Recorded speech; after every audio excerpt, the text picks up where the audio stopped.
We're live right now. All right, y'all. Welcome to All Politics of Local America's number one political hip hop radio talk show. So listen, y'all. Y'all know if it's Friday, it's time for All Politics of Local, America's number one political hip hop radio talk show.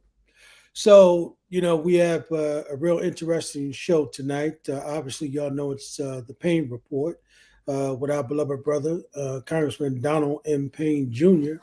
So we're gonna, get into a conversation with our brother. We're gonna talk about what's going on in Washington, but more importantly, we're gonna talk about what happened at the Congressional Black Caucus. What were some of the things that went on down there? What were some of the things that were highlighted? So we're gonna talk to our brother about that tonight. And then, we've got a couple of other things going on, but one of the things we're definitely going to talk about tonight, we're going to talk about the young man who was killed on his way home from school on Monday. We're going to talk about Lattrell Duncan, and we're going to have a young man who had organized a vigil for our little brother, and we're going to talk about that. We're going to talk about him, and we're going to talk a little bit about trying to get rid of the violence that's going on in the community. So we're going to talk a little bit about that as well. Right, we're going to have Marquise Kendall on at 7, and he's going to be talking about the vigil that was for that the young man who was taken from us, and talking about gun violence within our community. That's unfortunately such a common theme. And at 7:45, we're gonna have we're gonna have Jomo of the Malcolm X committee and civil rights attorney Nkechi Taifa on talking about the fight to release political prisoner Dr. Mutulu Shakur. So it's going to be a packed show, and of course we're going to have DJ Rhino on talking Yep. about the state of hip hop at 7:30. So And he's going to tell us what happened down at the Congressional Black Caucus from his perspective. yes, absolutely. He was down there. He was down there as a congressman. So, Welcome, Congressman Payne. How y'all doing? Doing well, doing well. How are you? I'm doing all right. Thank you. Thank you. what's good, CDP? Hey, trying to get in focus here. Putting that tie out. All right, looking sharp, man. Thank you. Thank you. I digress today. I got on a straight tie, long tie. I digress. I was going to say, no bow tie. Yeah. Every once in a while, I got to show some of my long ties love. Okay. So, how was the Congressional Black Caucus, the convention last week? Yeah. It was very informational as usual. A lot of people think it's just a party, but each member has a forum on a certain day, and now it's become so difficult. We might have to add another day because we're up to 58 members of the Congressional Black Caucus, which is incredible. Nice. And so it looks like we're going to need another day to get everybody in so they can, have their information forum. Me, for the 8th annual year, I've done it on Black entrepreneurship and creating Black wealth for the, African American community and, women and minority businesses. So it's been an 8-year ongoing conversation, and we build on it every year. And where I started out with a very small group coming in to hear mine, now it's one of the most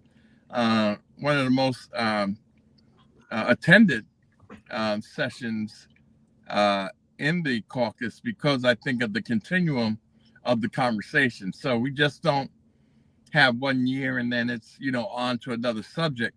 It's been a continuum, and I think it's lent well to us being successful. So we had several small Black businesses. Primarily, we didn't have any brothers. There was all women businesses, but Wow. we had a great conversation and continue to try to make sure that our community knows how wealth in this country is built, and trying to give them the tools and the resources and the knowledge that we see other communities using, so they can use that too. Such as, what were some of the things that was highlighted? Well, angel investors, which is something that, our community doesn't know very much about. True. And, the whole notion about Black folks, which was a very, very important point, and I'm glad they raised it, and it's true. In our community, for some reason, we tend to think if you ask for help or you ask for money, that you're weak somehow, that you're not able to do things successfully because you're asking for help. That doesn't happen in any other community. A lot of communities, they go to their parents, I need this, or people that they know that are in business that are successful. I need you to give me this, or I want you to lend me this, or I need to have this, with no hesitation. And I was guilty of it too. For some reason in our community, when it was said, I thought about it. I said, wow, that's pretty deep. It is true. We don't like to ask people for anything. And we got to get out of that habit, because a lot of times, the answer or the resources are sitting right there, and we don't take advantage of it. So, and not that a lot of us have it, but I mean, there are people that are in that position that understand, the type of help that you need, and, do it with other people. So we need to get out of that notion that, it's a sign of weakness. So. That's absolutely true. What happens is that a lot of times where most of the other communities get their money from right from the start is they go directly to their families. Right. And that's why, home ownership was so important, back in the day for Black folks, because that was one of the ways that you got, your money. You wouldn't got one of the only ways. Really. That's right. Yeah. That is Black wealth in our community. I mean, That's that right. is wealth in our community, is most people through their homes. So, there are other tools and other ways to do it as well. So, we've got to spread that information and let people know that it's okay. It's okay to need help. Everybody needed help at some point. That's right. Like, even if you look at, I like watching Shark Tank a lot. Just find that interesting. And when they come in, they ask most people, well, where did you get the first round of money? From my family and friends. And they all come on and say it, and so we need to understand, that we know our families are not necessarily in the position that some are, but, our circumstances are better than they were. And there are people that now, are in a position, to lend and help and want to invest. So angel investors was one of the key that we don't really use a lot, and different things like that. And what was it, well attended? Very well attended. I was very surprised. It started out slow, but the room filled up, and by the time we were done, we were sad. We only have an hour to do it. So I mean, by the time you start the conversation, it's over. But what we said is we're going to try to pick that conversation up back in the district now, and continue these conversations that we get to start at the CBC, but then have some forums here in the district where we can continue that message, because it doesn't need to just be for the CBC. We can do it, throughout the year. And so, I'm looking forward to moving in that direction. Is the conversation recorded? Like, are there documents that are produced by it that make the follow along easier? Like, even like a. I believe there is. I'm not sure, but I do think they record them. And during the pandemic, obviously they were all recorded, and you could go and follow it. We were recorded, and then they would show it at different times.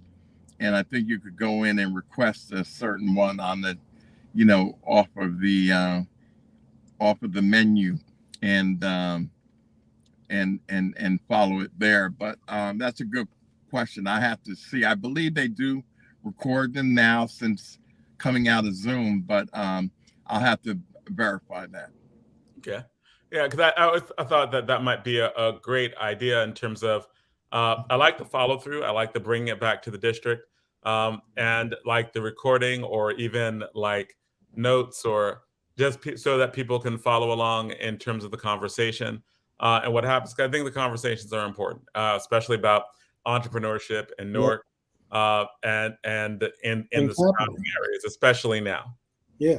And capital is real important. I think that, that's one of the things that Black folks, we've always had great ideas, Right. but it's always been a matter of having access to capital. That's exactly.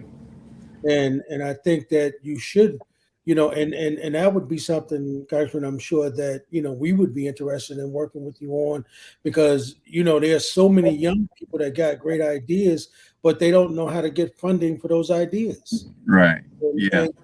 And, some of this stuff is really is time consuming, right? But if you know that there's somebody that actually has a pathway or a foundation already laid out, and all you've got to do is follow that path to get the funding for your idea, that would be tremendous. And a lot of it is about information, right? We don't have the information. Right. And that's not just about money per se, but that's about everything. We don't have access to the proper information. And then remember, we don't set up our businesses properly right from the start. So by the time we get to the point when we're trying to get funding, with 9 times out of 10, we don't know if we should be an LLC, if we should be a corporation, or if we should be a nonprofit. We don't know. Right. Plus And the other information. Yeah, the other issue is that 9 times out of 10, when somebody starts their business, they're starting it out on a shoestring, and they use all of the money that they have exhausted into this thing. Whereas, you should maybe wait a while, save some capital up, so when you go into this thing, it's not every last dollar that you own. So if it doesn't work out, then you got something to fall back on, to get restarted if it doesn't work out. But I mean, 9 times out of 10, the history has been, we take every last dollar we have, put it into that, and when it is not successful, then we're stuck. And look, it's not only in our community, people in other communities, their businesses aren't always successful, but you don't hear about them like, now they can't live, or they lost their house, or they didn't put every last dollar into the venture, or they raised enough money outside of the, to keep, some of their property out of the venture, until it's successful. But a lot of times, somebody goes all out, put it all in, and then, they're struggling, trying to get back the rest of their lives from that situation. And so we gotta talk to folks about that, not having everything they own, thrown into that one basket, Yep, absolutely. I definitely think that is an education that we definitely need to be talking about, putting together around some workshops and so forth, in terms of trying to get a lot of those business students, to come in to those kind of things and have those conversations. Because Right. It's one thing to get the education. It's another thing to know how to put stuff into practice. Right. And I think that, that was one of the exhaustive conversations, John, if you remember, we were having with Shakur Jeffries. Remember, he was talking about, kids ought to go into, jobs on Wall Street and all of that. And Well, he was actually just talking about the college track, right? Like he was saying that kids need to make sure that they go to college because there are a lot more jobs that are offered on the college level, right? Like than there are when you don't go to college. Right. And I think the conversation was about the debate that we were having was between college and having trade school as an option in high school, right? That was the disagreement. I was like, trade schools need to be an option in high school, Right. as well, right? And it's not just the college track; it can be the college and like. There's nothing that if you get your trade license while you're in high school, right? Like if you get the certification to be a plumber, that doesn't mean you can't go to college, because all of the schools that are coming up in Newark are still, they're still certified, right? Like you can still graduate and be college ready, even if you have a plumber's license or another type of license. It doesn't detract you from, it does not detract you from being able to go to college if you choose to. And we got to take that notion out of our young people's heads too. You know how much a plumber makes? Yeah. 80 an hour, right? Call a plumber. Yeah. I mean, he's charging you $40, $50 just to show up. Right. And then tell you what the job might be or not be, and then, add all that up. Man, shoot. I wish I had gone to plumbing school. Believe me, I'm telling you. And so we got to get this notion out that college is the only way, because now what's happening is we see people and how much debt they're in after college. So is it really the best way these days? Because you end up in all this debt coming out of college, and you're paying that off for the next 8 years or whatever it is. So 8 years, no, longer than that, Congressman. I mean, it's just ridiculous. So, we got to let our young folks know that there are other avenues where you can have a quality of life and live well in this country, doing services that are needed. And that's also where a lot of these small businesses will come from, right? Like if you have your own, if you have your license, many of the independent Black businesses that people have are contracting businesses, right? Like you have your plumbing, your HVAC, your carpenters, right? Like there are lots of different skilled jobs, and plumbers start at $80 an hour, and there are a lot of vacancies in a lot of these positions that, like, absolutely. PBS had a documentary that talks about, or a part of one of their shows that talked about a nationwide shortage of skilled labor. And so I never really understood why there was an or with skilled labor or college. I'm always like, and right? Like if at the end of your high school you can get a skilled labor job, then that's awesome, right? It doesn't preclude your ability to go to college, but at least, if you decide you want to go later, then at least you have a way to pay for it. You're going to earn a middle class salary. Like I believe Rahman Muhammad said the starting salary, the going wage for a plumber inside of New Jersey is $80 an hour, right? Right. And he touted that. But they pushed college so much. Right. Over the last 50 years, it's been like you need to go to college in order to get a good job. And we got to really, I think there's been a movement to buck that mindset and talk about, these other carpenters and HVAC and all of that. That with all the development there is now, I mean, you can make a pretty good dollar, in a lot of areas. I know Washington, D.C., man, they've been building buildings for the last 10 years. And if you're in that space, there's no reason you haven't worked, for 10 years. And, it's coming to Newark now with all the development. And so, I mean, we got to be able to seize these opportunities and have people prepared for those jobs and their openings, like you said. So, and to Shabar's point, what I tell young people now is when they ask me, because a lot of people ask me, what would you suggest to a young person that wants to get involved in politics? What I'm telling them now is to go out and make your fortune first.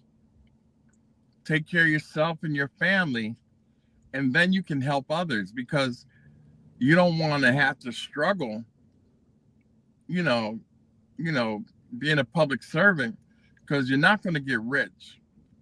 which is why you see some people get in trouble by doing the wrong thing, is because there isn't real money in public office. So, people tend to cut corners and get themselves in trouble and, end up going to jail because you're not going to get rich doing this. So I tell young people now, I said, look, go out, get a job, make your fortune, if it's Wall Street or whatever, or, and then you can help, then go into public life, because it's just different now. You need to do that first. And then it's like when you get on the plane, I use this analogy for kids all the time. You get on the plane, they say if the oxygen mask comes down, put yours on first and then assist others. And that's the way you should look at public office these days. Yeah. And just to clarify, we definitely have to have Shavar back on to talk about, the argument he was making, because I always hate to, characterize someone else's argument when they're not around. Right. Just a shout out to Shavar, because I always appreciate the conversations that we have back and forth. So we definitely got to get you back on so that you can tell your side of this as well in the conversation. Shout out to Shavar Jeffries. All right. So now, were there other people who there are other congressional workshops that you liked, that people that stand out to you, that were like, oh wow, this is some good stuff that's going down here at the Congressional Black Caucus Convention? Well, we're primarily all have our own thing going on, and it's kind of hard, but we support where we can. I went to Andre Carson from Indiana, had Secretary Buttigieg at his transportation seminar, and had a really good panel on how to do business with the Department of Transportation during all this infrastructure work. And I went to listen too, so I could figure out how to get some of that money to come into my district. And I'm looking at that very seriously before, it's billions of dollars, but I got to figure out how to get it into my community before it's all gone. You'll blink and they'll say, oh, there's no more left. So I'm working on making sure that the 10th district can benefit from all of this money. Plus, we have the Gateway Tunnel project coming along, and as I stated, I'm chairman of Railroads, Pipelines, and Hazardous Material. So that whole project comes under my purview, and, making sure that, people in the 10th district that look like us are part of this project. It's a multi-billion-dollar, multi-year project, and it's going to take 10 years to build that tunnel, dig that tunnel. So, people can really benefit from the size and scope of this project to, make it a career, or even have a business that starts under this project and, 10 years later, be a well-established business in the community that's doing that type of infrastructure work. So just like during the lead pipeline removal in Newark, there are several companies that grew out of that experience, and gotten themselves up and running during that experience. Even some of the professional companies, the engineering firm, a black firm that was involved in that was able to hire and grow, because of that experience, add 2 or 3 more engineers to their company. So growing the scope and size of their business. So that's how we have to use these things. And I plan to try to make as many people get access to this multi-billion, multi-year project, digging the gateway tunnels through to New York. So we added an additional rail tunnel into New York, which is vitally needed in order to repair the other 2 that are 100 years old. So you need at least 2 for traffic to go in and out of New York and New Jersey. So you can't shut down one until you have a third one. So we're building that one so then they can repair the other two that are 100 years old. And so that's what we're working on. You're talking about the stuff that you're working on. You say the stuff that you're working on now in terms of just making sure the bill is implemented? Right. To make sure that my district gets some of that money, Oh, cool. I helped write it, so now I got to make sure that we get some of it, That's one of the things that I'm always like, wow, that's real interesting, because we know that the infrastructure bill passes, right? We know that you were actually instrumental in adding parts to that bill, whether it be lead lines, the railway, the tunnel, right? Getting that third tunnel, right. The tunnel from that goes in based on Secaucus, right? Like, so there have been clear things that you were involved in it, and most people think that once the bill passes, that's it, right? Bill passes, and things happen. Now, again, what you're talking about right now is the basic civics of what happens after a bill passes. Because I actually didn't know. I didn't know how it works. Like, what happens now? The bill's passed, and you're talking about what you're doing to make sure New Jersey, Newark, people like that money comes back into the district. Right. What does that mean? How does that work? Like, can you just tell us? Can you just elaborate on that? Because when you were talking about, I don't think many people knew that. No, the bill's passed, right? You're not talking about passing a bill. The bill's passed. Now, what is happening? Implementation passes, is you're helping to have the bill implemented in the way that's good for New Jersey. So, how does that work? I never knew that. Right? I thought the bill's passed, everything's written, stuff just happens. You're like, no, there's more to it. What's the more to it? Well, now everybody in the country is competing for those dollars. So even though it's a close to $1 trillion bill, $1 trillion can go very quickly when you have 50 states and 435 members of Congress that are all vying for those dollars. It can dwindle quickly. So I'm trying to get in there early before, they say, oh, well, Congressman, those dollars are just about gone. There's not much left. So, it's about advocating for my district, talking to the right people, making sure that those grants and what it is, a lot of it are already established grants. They just increased the number of dollars available in those grants. So, I got to make sure that the people in my district understand how to apply for those grants, be successful in getting those grants, me helping shepherd, the process through, make sure that, the people in DOT know that I'm watching and I'm interested and I'm vying for, my district to benefit from what we've done. Okay, so I just want to interrupt you just for a second, right? Because again, I'm just trying to figure this out, right? So trillions of dollars have been appropriated, and it goes to the Department of Transportation? Well, yeah, that's where the transportation infrastructure bill was created in our committee.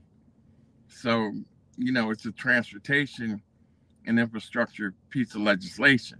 So that means that the executive agency, like the Biden agency that gets it, would be like the transportation, like DOT, Department of Transportation. Okay, so all that money really is, so the person who directs the Department of Transportation is actually in charge of doling out that money. He's the overall steward of it. It's in his department. I didn't know that. I didn't know that. So we're saying Buttigieg is actually the one making those decisions? Buttigieg is partially making those decisions, along with the administration. But yes, he is the overall head of that department. Wow, that's a lot of power. Yeah. Like that's a lot of power right there. Like, that's a major position. Like again, I had no idea. But he's part of the president's cabinet. Yes, Correct. right. Correct. Right. But the president put him in charge of that. So if you're in charge of that, then you got a lot of discretion because the president's not micromanaging all these decisions. Well, he has an idea, what the president is looking for as well. Because we have parts to do with the bill. Peter DeFazio, who's the chairman of Transportation and Infrastructure, had a lot to do with the bill. There were, many of us that had pieces to do with it, but because of my chairmanship on rail, that's a major part of, the transportation infrastructure of the country.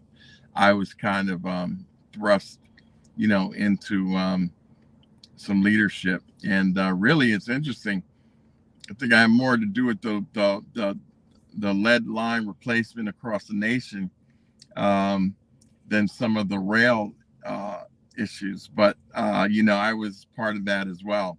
So it's a matter of just making sure that people in my district understand how to apply for what they need to apply for, and me making sure that I along with their applications, that my letters of support are there, my conversations with the Secretary Buttigieg, who I've gotten a very close relationship with, can make these things happen, and the 10th district can benefit from this bill.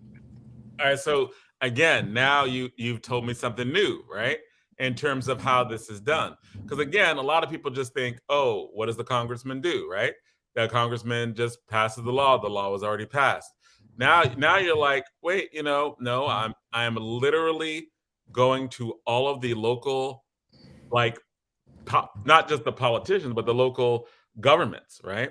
Right. Making sure that the mayors, the county execs, the governors, right, that they understand how to apply for the money for the projects that you really all agree on, right? Like you've all agreed that we need the third tunnel going Right. into New York, right?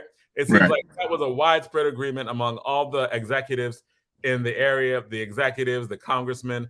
So is there like a big meeting of all the people in New Jersey who are affected by this, who have to do the applications, or do you do this like, one mayor at a time? Fortunately, we have Amtrak and New Jersey Transit, who is partnered. So New Jersey Transit has a lot to do with it, and they understand the different local governments and what have you, since their trains go all through the state.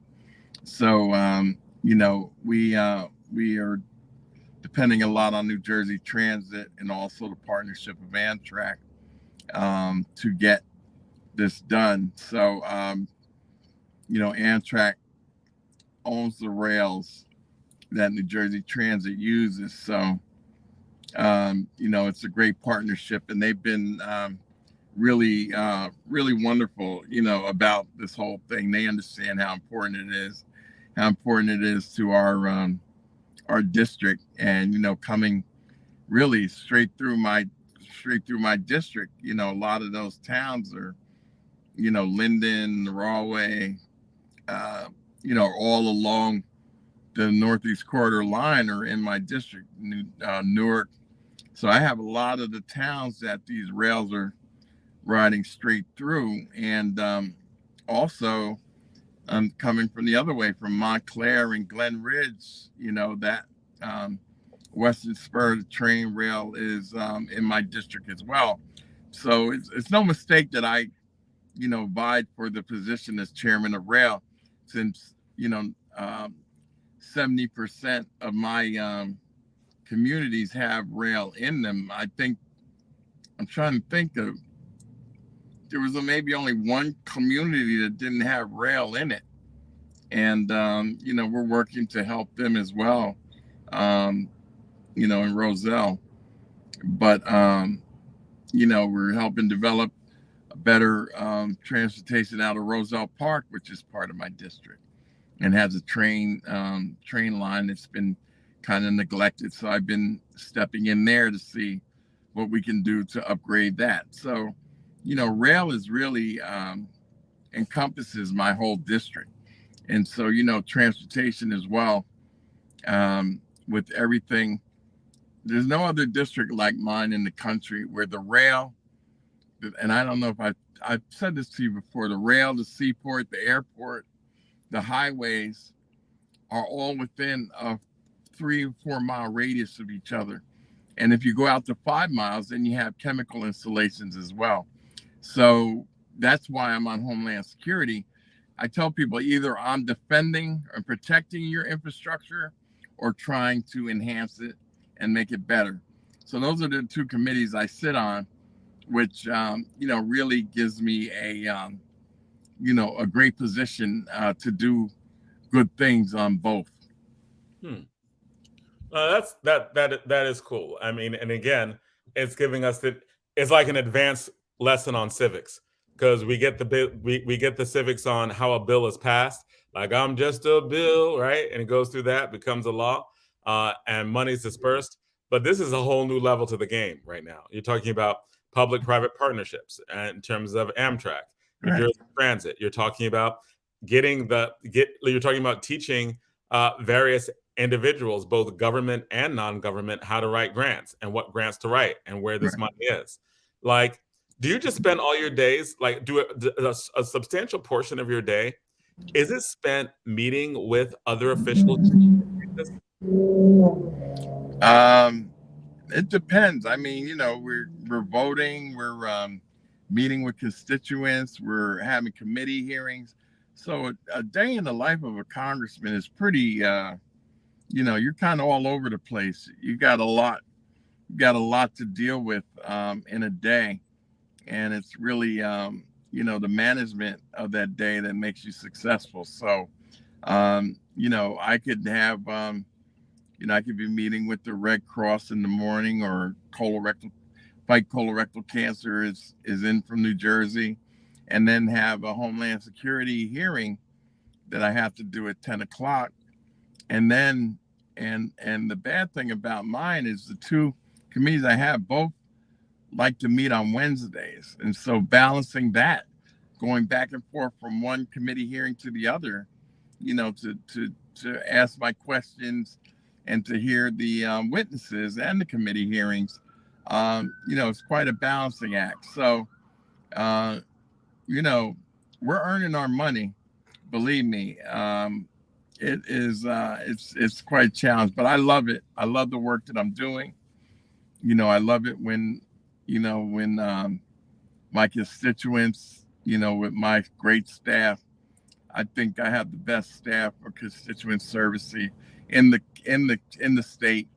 I put them up against anybody when it's delivering services to our community, and they keep us doing. That's really, interestingly enough, that's more of my focus and directive to them is, the constituent service that we do. I still do the policy and all, and, I don't consider myself a great policy wonk, but I know how to do the job. But, my focus is on my constituents and their quality of life. Everybody in this country is great.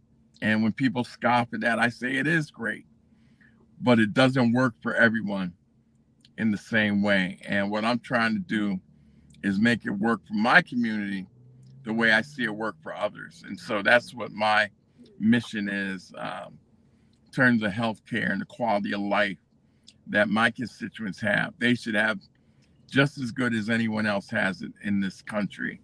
And that's what I strive for. Now, you talked about having a good relationship with Secretary of Transportation. How did you develop that? Like, how do you develop a good relationship? How do you develop a good relationship with people to judge? What does that entail? especially in terms of being able to, push the agenda forward? Well, first, being persistent, being in his face. When he got elected, we got appointed early on. I introduced myself and started talking about the Gateway Project. And every time he saw me, I mentioned the Gateway Project because it hadn't been solidified yet, to the point where when he saw me, he'd go, I know Gateway. And so, I said, all right, good. He's got the message. And, but, I tend to know how to talk to people and, treat them with a certain amount of respect and, that type thing. So, my ability, to get people to, talk to me, appreciate me, and not feel that, they're going to get beat over the head every time they see me, has lent us to have kind of a decent working relationship. I am working on a program to create a diversity program at the Rail Commission, because there was not one, which I was shocked at the the Highway Administration, the Airport Administration. Everyone else had a DBE program except for rail.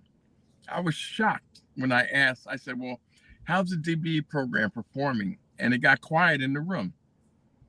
And I said, is anybody going to answer? And they turned and said, well, sir, there is no DBE program at the FRA.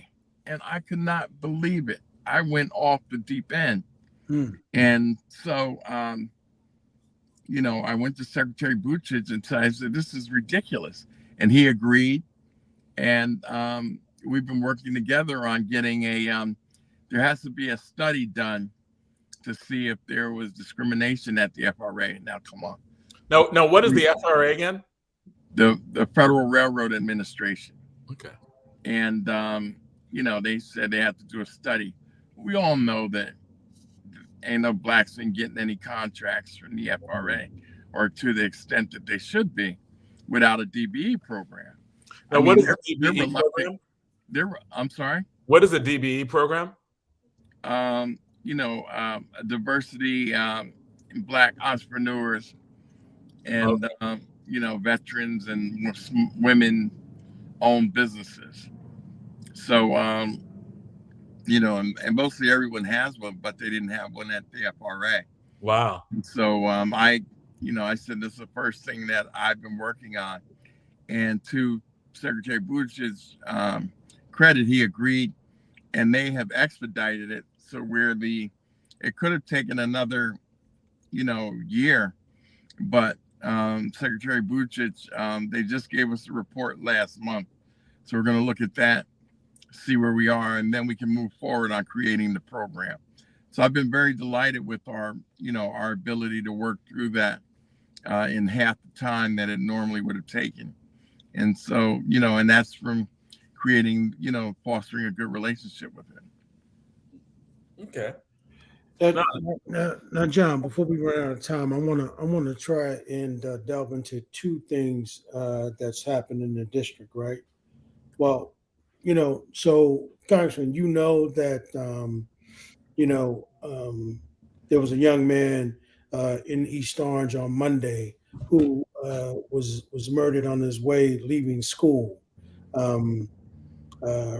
Lattrell Duncan, 16 years old. He was a superstar. We're actually going to have the young man who organized the vigil for him.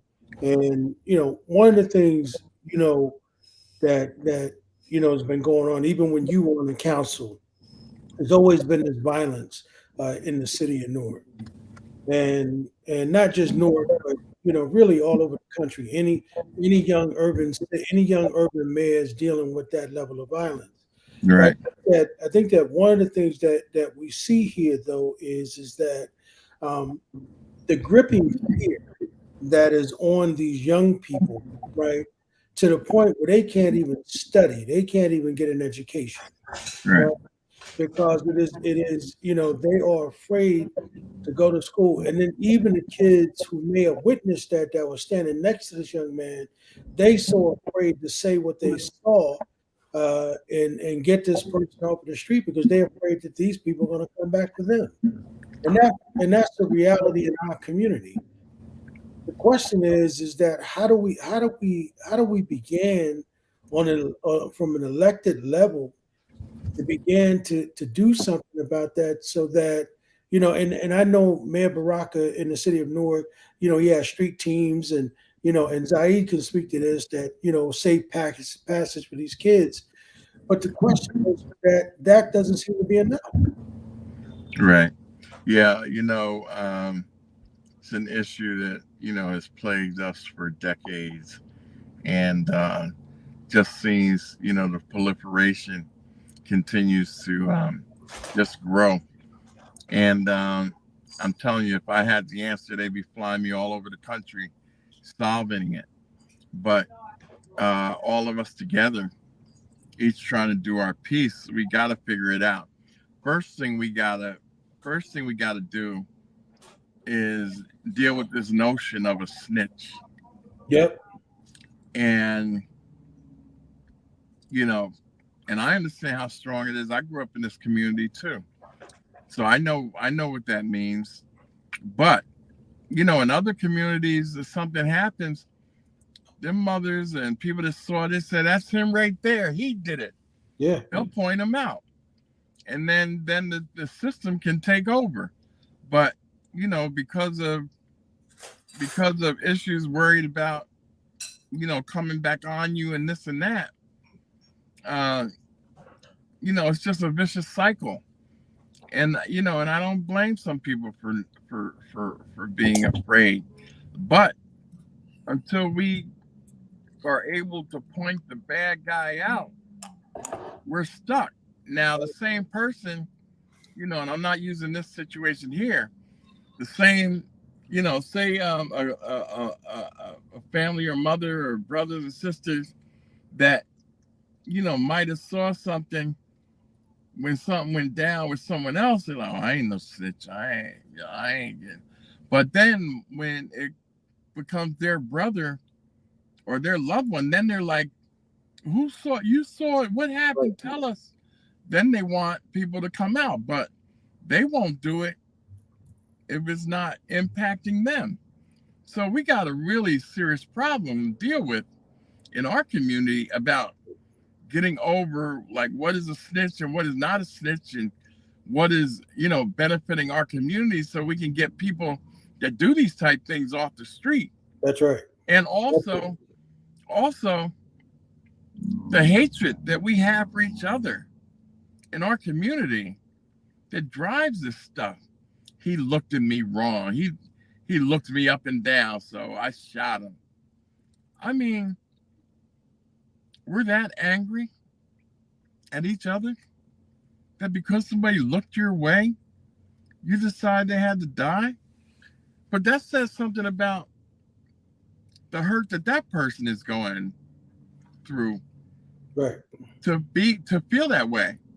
I think a lot of these kids out here are walking around saying, nobody cares about me, so why should I care about anybody else? And that's what we're up against. So I don't know, Zayd's out there and he gets to talk to these kids more than me. I get some of them to talk to me, but then others, they got to kind of let people know that I'm all right to talk to. So I've got dudes out there that kind of say, no, Payne's all right, and I can get somewhere. But there's a distrust of anybody that shows up in a suit like me, like that I'm part of the problem. And so it's difficult. But we articulate it every day in Congress. Believe me, nobody is more pained by this than the Congressional Black Caucus. Yep. And we know it's our communities. We all have it going on. Poor Robin Kelly in Chicago. I mean, she's got 20 shootings every weekend. I mean, she can't even go You know, we used to stand up, you know, when somebody was killed by gun violence. Robert Kelly stopped standing up because they said they only do it for certain communities, you know, but in our community, none of them care. So she stopped standing up when they have moments of silence for somebody be said, because it's never when it's her community. It's always when it's some community that wasn't, you know, used to this. And she says the pain is that she's used to it. And that's what hurts her more, is that she's used to it. So she doesn't even stand up. You know, they say, oh, this one was shot, to have a moment of silence. And we all used to get up. One day Robin said, I'm not getting up anymore, because nobody stands up for my kids. Wow. When they were shot. And because you'd have to stand up 20 times. And it's sad. But I think that what you said, though, Congressman, is true. I think that the thing is that, you know, we are living with these killers, right? And people who know who they are. And the thing is that anybody who grew up in the hood, we all know that once you get one body, the second body don't matter. The third body don't matter. Right. Because, you know, I mean, how many life sentences can you actually serve in prison? Right. The truth is that what needs to be communicated to these children is that these people make it unsafe, not just for you, but they make it unsafe for your mother. They make it unsafe for your father, for your brothers and your sisters. And you know, and look, the sheriff's office put up $10,000, and people who need that money, who know who these people are afraid to come forward. Right. I remember when Mayor Baraka said at one point, he said, if y'all afraid to tell, come to my office and meet with me privately and tell me who it is, and I'll say who it is. Right. Because these people walk in the street. And so that make it dangerous for all of us. And Brother Zaid was telling me that this happened just really steps away from where he's at in East Orange. And that brings it home for you, right? That this is happening in our community. And I know, you know, Congressman, you know, was he just it was just a random thing, or no? He got targeted. He got mixed in the middle. He got caught in crossfire. I mean, well, they said he had an argument. Supposedly, he had an argument with some other kids, and they thought it was over. You know, and you know how it is in the hood today. You think something is over. And I was having this conversation recently. Back in the day when we were coming through, Congressman, remember, we posed with people. We get it on, right? And then even some of those guys, you know, became our best friends years later. Right. Not today. These kids that and supposedly he had an argument with the kids early in the day, and then they, you know, waited for him or met him after school and killed him. That's crazy.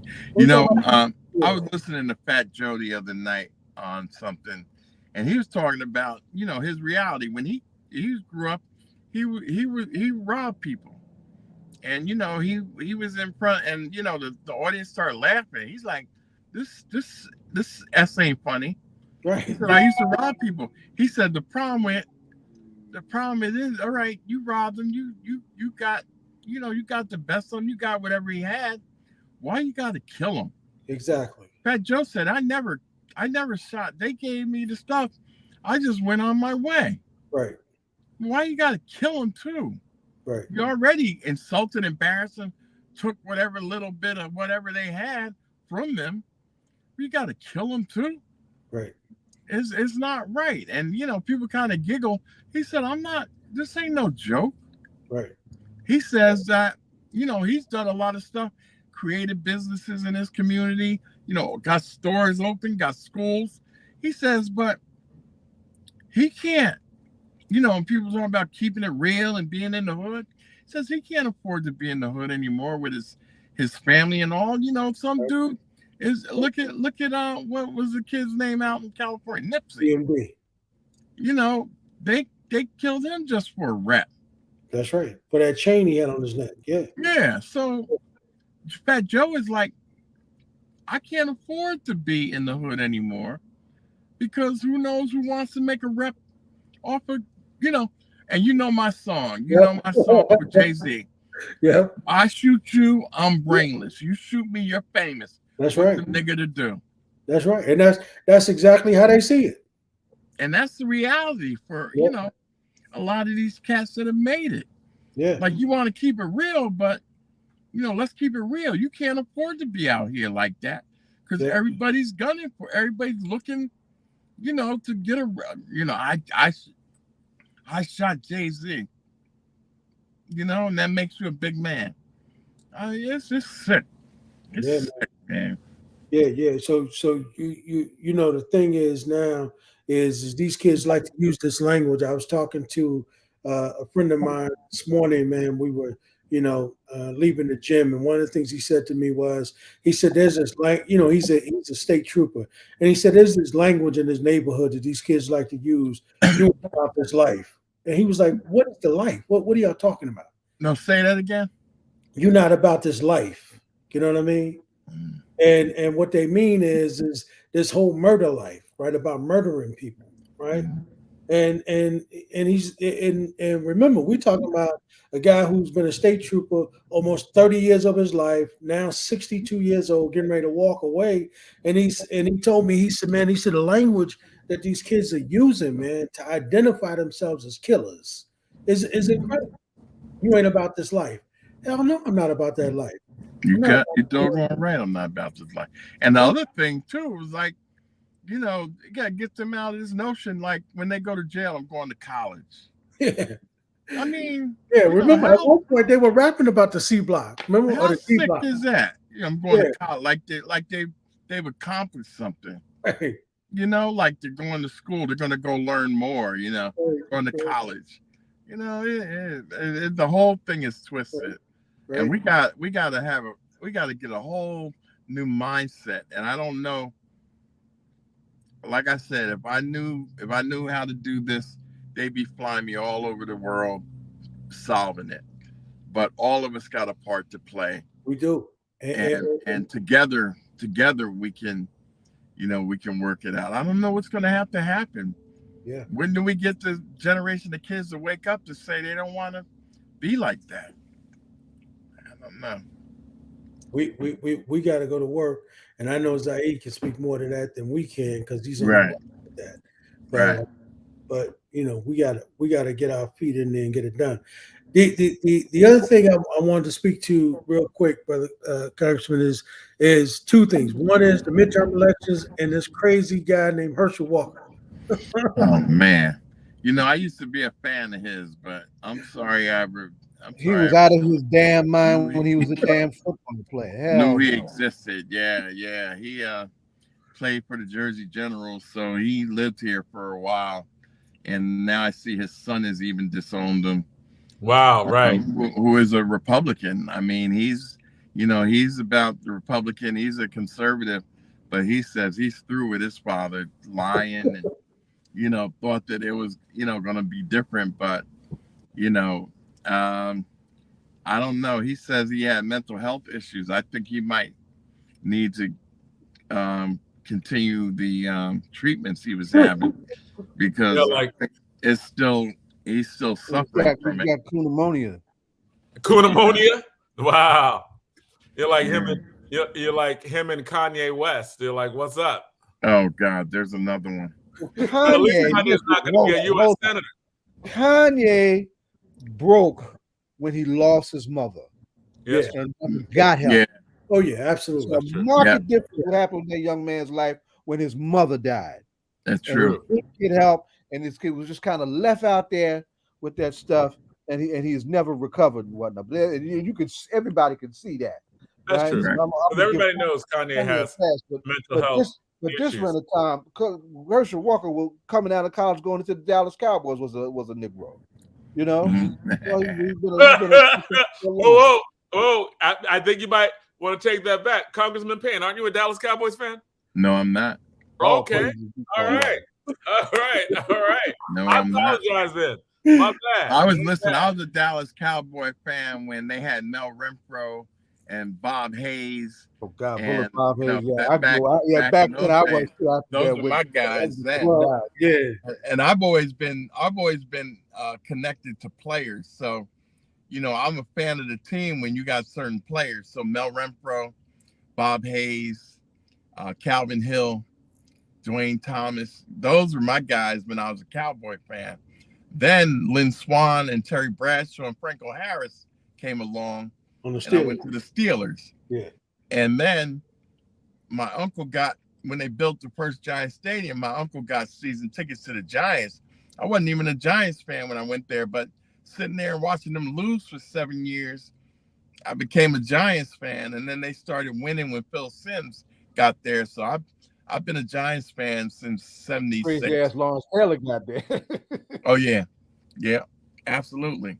Absolutely. So I was a Cowboy fan, but it was because of certain players. Now, why that team is so popular, they ain't won a thing in 25 years, and they talk like they just came off and winning 2 Super Bowls.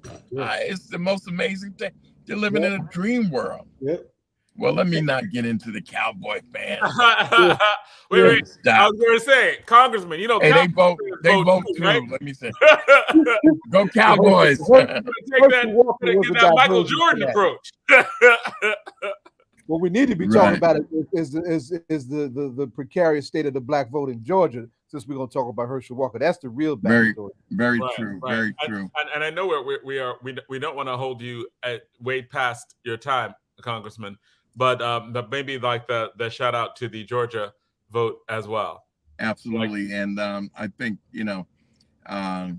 they've done a magnificent job in their recruiting. And I hope Herschel Walker has been the impetus of many people registering to vote so they can make sure he doesn't get in. And I'm sure he's been helpful in that area. So, thank you, Mr. Walker, for, making it possible for more and more people to register to vote so they can vote against you. We appreciate it. Right. I think the Reverend's gonna do fine. And how about my girl? Stacey's got a bit of an uphill challenge, but she continues to do the work that she's doing, and there's nobody better. She is the foremost expert on voter registration, and in our communities, she has registered more people in the last 5 or 6 years than some states have done totally. And so, we're pulling for her. She'd be a great leader of Georgia. And so, we're going to keep our hopes up and do everything we can to help her and Reverend Warnock. Reverend Warnock to go back and Stacey to become the first African-American governor of the great state of Georgia. That would be great. That would absolutely be great. Absolutely. Yeah. Well, Congressman, we want to thank you. We appreciate you coming through and staying a little bit later with us, man. Absolutely. We appreciate that. Absolutely. And once I get on a roll, I can talk. I'm a slow starter. Yeah, especially when we start talking about them Cowboys, which I hate. Remember, Cowboys we should do a whole. Don't get them in trouble. We should do a whole show on hating the Cowboys. No. and I gotta tell y'all just straight out, why do brothers like the Cowboys so much? I mean, the majority of my family are Cowboys fans. I don't understand. Okay, yeah, I think we could have a whole show on that. That is funny. Like I do know a lot of Cowboys. My son, since my son Colin Kaepernick took the knees, I don't give a damn. Oh yeah. Just so y'all know, I don't know if you caught it, but about a week ago, I started a mission on Brett Favre being arrested and convicted for the money he took. Yeah, that was federal money. Yeah, it was federal money that went to the state. So really, it's kind of difficult for Brett to be the one held accountable. He didn't actually take it. He asked, but it's the governor of the state of Mississippi that gave it to him. But I've been on a mission to ask ESPN and Fox Sports and all of these outlets, like, where's the outrage that they have for Colin Kaepernick? Where's the outrage they have for Michael Vick? Where's the outrage that they have for this coach from the Boston Celtics that just got jammed up.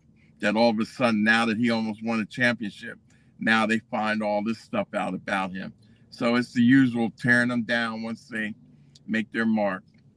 But I did. You can go back online and look for it too. It's the Donald Payne on Brett Favre. Brett Favre, and it should come up. Okay. But I'm gonna do a whole hour on the floor of Congress devoted to that topic when we go back.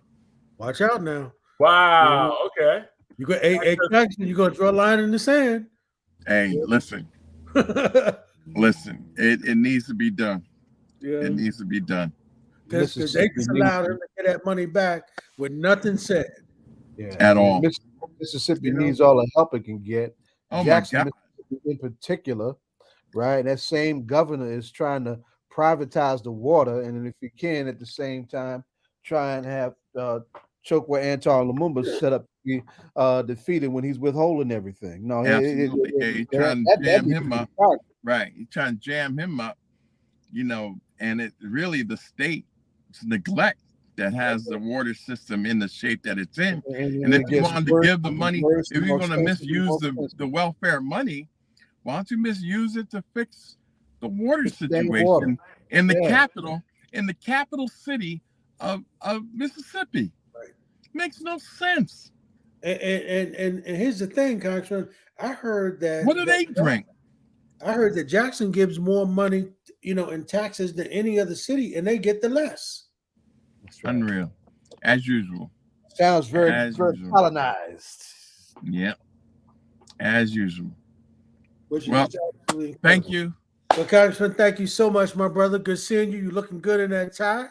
All right. What I mean? But you don't look like yourself without the bow tie, though. I know. I digress today. No, but it's sharp suit, where you are. That's kind of cool. I did pull up the image of you blasting Brett Favre on the floor, so we see that. So we will show that we will show that soon. But yeah, we here it is right now. All right, yep. That was a Getty image of you when you were I guess you were not wearing you weren't wearing the bow tie in there either, but you were like, hey, I'm gonna do it for that person who's stealing money from the public.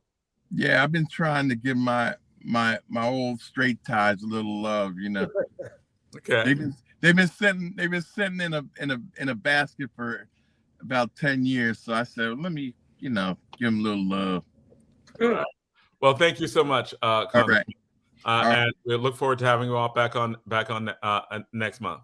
All right, you brothers take care. Good to see all of you. And tell Donna I said, hey. Yep. We'll do. All right. All right. Peace. Yeah. Peace, All right.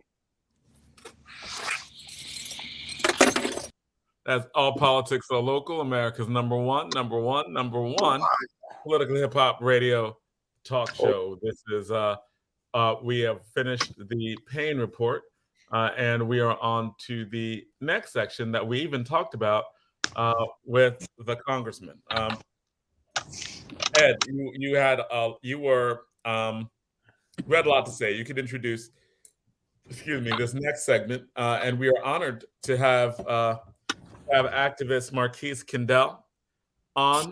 But Ed, do you want to start talking about this? Because you. Yeah. So, Marquise, if you can turn your light on in the car, that would be great, so we can see you, my brother. Y'all can see me? Yeah, that works. Yeah.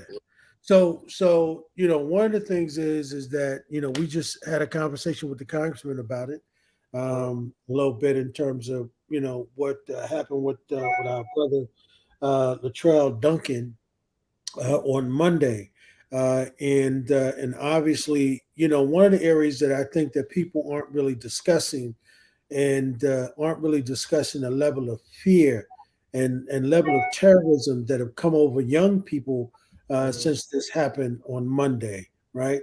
That's one piece.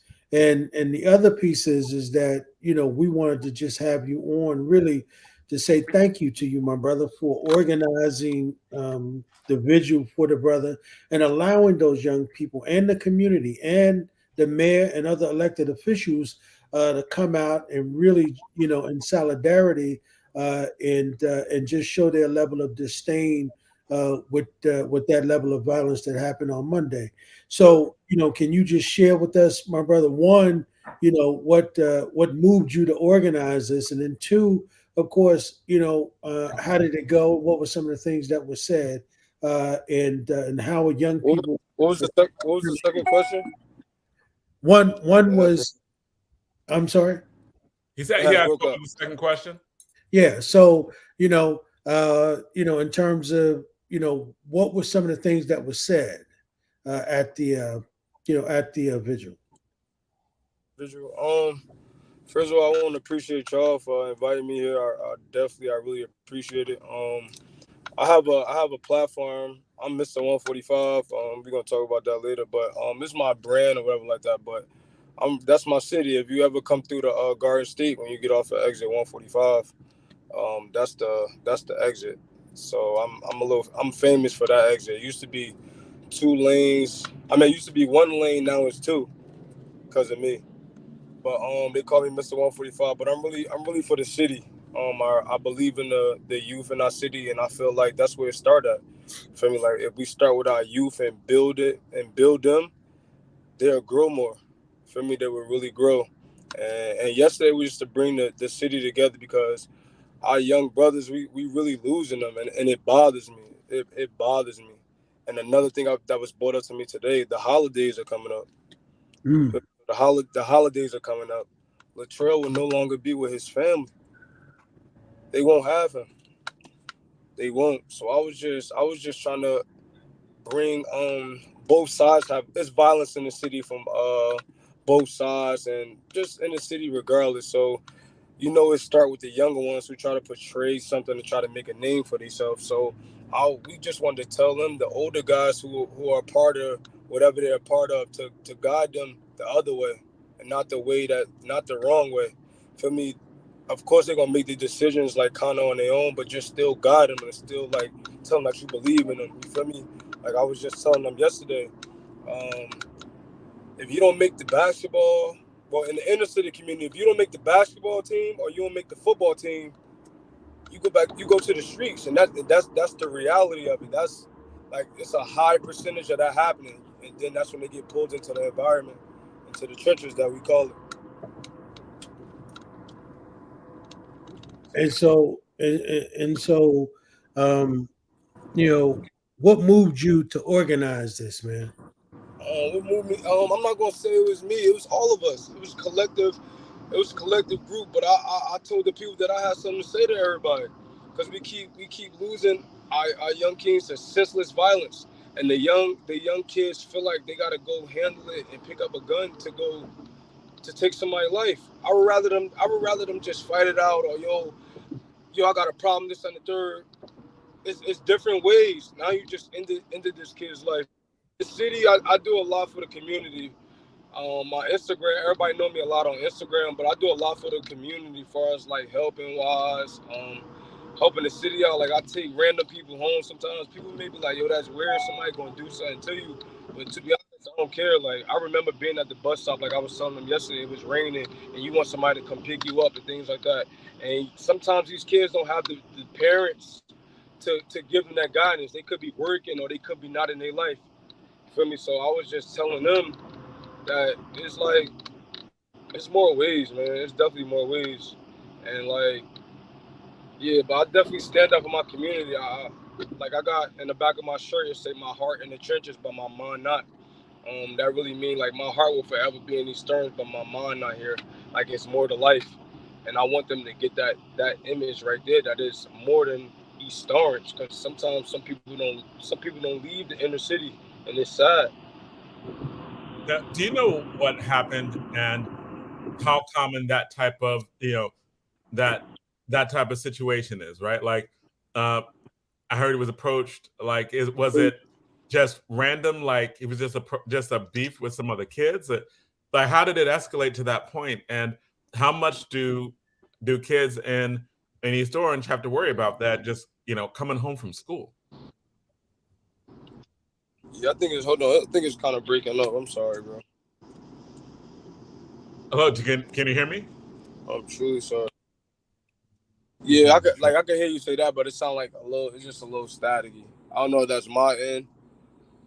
We can hear you clearly. We can hear you clearly. Did you hear the question? No, he didn't. All right, so can you hear me now? Oh yeah, that's clear right there. All right, so how common is the type of danger, like if the kid's just coming home from school, is it common to get inside of altercations like that, even if they don't lead to death? Like just walking home from school, it seems like there's like beef set up and then gun involved, right? Like what precipitated that? The last thing I heard is what did you say? Last thing I heard was how's it caused or something like that. Yeah, or how common is it to get in conflicts like that? Yeah, like that. Now it's high. Nowadays it's high. What's going on in today's life is high. But back then it was not like that. It was not like that at 15 or 16 in East Orange. You kidding me? Not common at all. But nowadays it's starting to be common, and it's starting to be too common. And what it is people see that it happened and they brush it under the rug. Oh, that always happened. We can't be that way. But it was just an argument. Like it wasn't like, it didn't seem like this was like gang violence, or it just seemed like it was an argument and someone pulled a gun later. Absolutely. That's what I'm hearing or whatever like that. No one was involved in. Lattrell was not involved in no gang activity or nothing like that. Just like I said, he was a good student. Everyone liked him. I'm talking about even the people who, because he was clearly a good student. Everyone liked him. He was an athlete. But I'm talking about even from it seems like the perpetrators, it didn't seem like they were like gang affiliate or any. It seemed like they were other people who just got mad and had guns. And then that explains my example with the people in the inner city who have a problem with each other each way. They may be going back doing things to each other. You get what I'm saying? And these kids see that, so they feel like that's how they got to handle that issue. When it could just be, oh, you did something to me, I want to fight this and the third. You don't go have to kill him, but they are emulating what's going on between two gangs that are common. Even on TV, we see a lot of issues that's like that. Oh, one side or another side. It's all over. It's not just in our city, but that's what they're seeing now. That's how you handle a problem. I'm gonna pick up a gun and I'm gonna go do something. It could be something like two people, they're not involved in nothing. Or he did something to me that I don't like. Oh, now I'm about to go kill him. It's emulated from something that they see because they see that in the inner city all the time. That's how you handle aggressive conflict.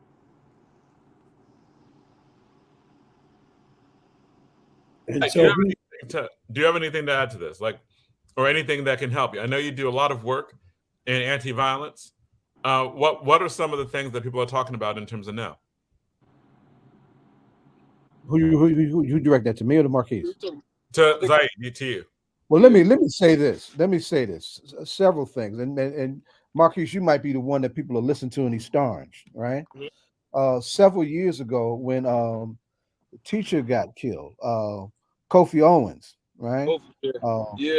We at the time I had something called the Newark Anti-Violence Coalition, mm-hmm. right? And we came in and we helped the community organize around that incident, around the loss of that teacher. We shut the street down, everything. We did the kind of things that we do, and we started having some discussions with the leadership in the town in terms of some things that can be put in place to have some structures around how to handle that. And since then, Newark has developed an anti-violence intervention ecosystem that the whole country is looking at, trying to model, right? We have an Office of Violence Prevention and Trauma. We have a Brick City Peace Collective. We have a Newer Community Street Team. We have, that does violence intervention on a number of levels. And what we suggested then is that with the cooperation of leadership in towns like East Orange, Irvington, communities smaller than Newark, that we create an Essex County arm of that has people in those smaller cities that are doing the same thing, right? So just like we have folks in Newark on the ground squashing beefs, right? Helping folks with helping communities recover from where there has been violence and preventing retaliations. We could have the same thing there. But after a few meetings, it kind of just fell away, and the interest was lost. And it seems like, and I'm not, I don't want to point out anybody in particular, but it just seems like that there was just this unwillingness to accept that this was a real problem that merited all of that. That it's okay that our problems are not that big, we'll just let our police solve it, and that's kind of it. And we have said then that's a mistake then, and it's a mistake now. Police, if the answer was the police to everything, we wouldn't have no problems. And I'll say this. The other thing that I'll say, this is what I wanted to get into when we still had the Congressman on, is that there is a place to push this whole thing that hasn't really been pushed yet, right? Several years ago, and I mean better than 10 now, right? Mayor Rasparaka, then South Ward Councilman Matt Rasparaka, started talking about violence from a public health perspective, right? And when you have a public health crisis, the first thing you do is find out where the health challenge is coming from and cut off its flow, right? So it no longer continues to spread. So what does that mean when it comes to the question of gun violence? There is a trafficking. There's illicit, stubborn, aggressive, underground trafficking of illegal guns that has been going on into our community as much as drugs have been going into our community, right? That is driving this, and there has not been a real effort in investigative circles, right, to interdict, to stop the flow of these weapons into our community to do that. So so that's me trying to give this a big picture, right? And it's whenever we lose a life, and we've got some things on the other end now that are really helping. We brought violent crime down in Newark in half, which was really a trip to imagine, and it's still a problem. But the question of interdiction, of interrupting that flow of illegal weaponry coming into our community, sent into our community to help destroy it, has not ever been meaningfully addressed. It's interesting. To take the question back, I think what he said in the beginning, you might be the person at this point, my brother, to help initiate that conversation. And it's interesting, my fault, not to cut you off. He just brought up a great point that just probably put a message in my head, meaning like, let's let the guns in the community. Let's see if we can find who got it, lock them up, and we're gonna make our money in that way. That's the other side of that. That's right. That's exactly what I just got at that. Okay, the guns are in the community. Now let's see if we can find them. Now we're gonna charge him with this. That's more money for who? That's how you feed the prison factory. See, now mass incarceration and complex.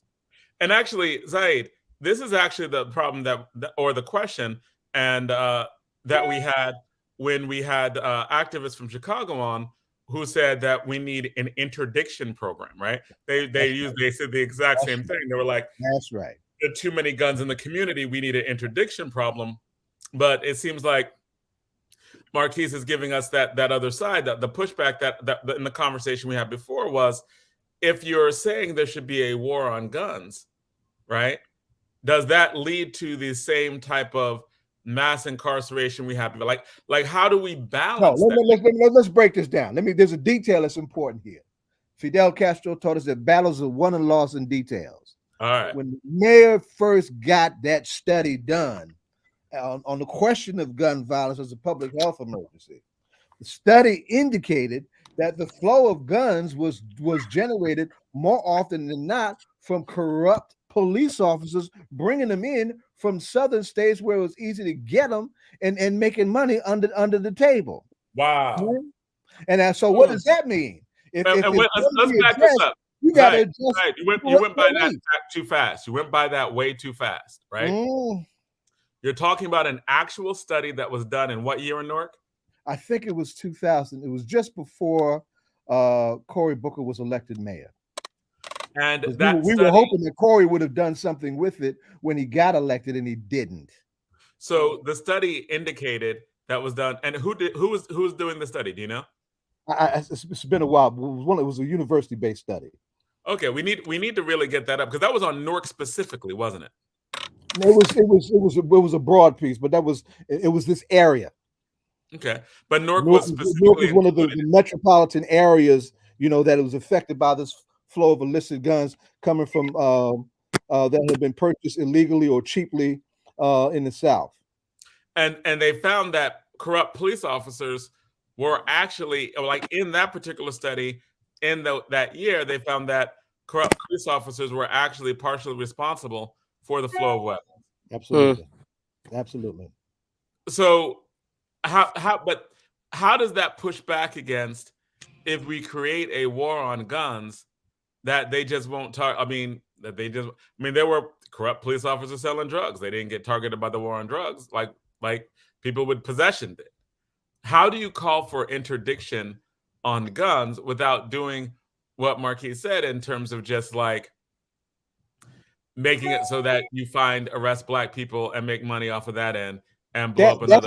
Yeah, I'm gonna tell you something that has come up recently with the election of Mayor Eric Adams, right? And he only hit the surface of that, and by only hitting the surface of that, looking at young Black men, carrying as his interdiction strategy, it's just the tip of the iceberg. And when you just do that, that is what's going to happen. It's only going to, you target who you're targeting, right? But if you're not looking at the thing for what it's truly telling you, you're not going to get at it. You're not going to get at it. So I think the difference is there's yet to be a genuine interdiction strategy for the weapon of illicit guns coming into our communities. Yet to be what one. you mean, and let's be clear, right? You use the word interdiction. Interdiction is not possession, right? Like there's a difference. Like interdiction means you stop the actual flow of that pipeline of people selling the guns. Yes. It is not you focus on the person who's carrying it. Winds up with it, just because somebody got it to him on the cheap because he's in a little set, and that's how they make their money. No, you're right. You're going in the right direction. Yes. So it really is careful when we call for interdiction strategies. It's you don't really care about the stop and frisk because that's already too late. The problem's already happened, right? Like once you get to the point of stop and frisk, it's already over, right? The problem's already happened. You've got flows of weapons. You take that one weapon off, a bunch of others are just going to take its place. You've really done nothing. That does not interrupt the flow. No, that's right. You've actually done exactly what Marquis says, and that you just make is how they make their money. They sell you the guns, they arrest you, right? They make money on both ends. They make money from selling you the guns. They make money from arresting you, and now the prison industrial complex has you. People making money that way. And guns are still flowing. It's just everybody making money off of your bodies getting arrested. So I guess maybe it would be important to emphasize in the calls for a change in policy, or to be like, no, we don't want stop and frisk. We don't want that's not an interdiction strategy. That's right. That's just that's a perpetuation strategy. Right. That's absolutely right. That's absolutely an interdiction strategy isn't let's get random guns off the street. An interdiction strategy is let's find the people who are let's find the gun dealers. That's right.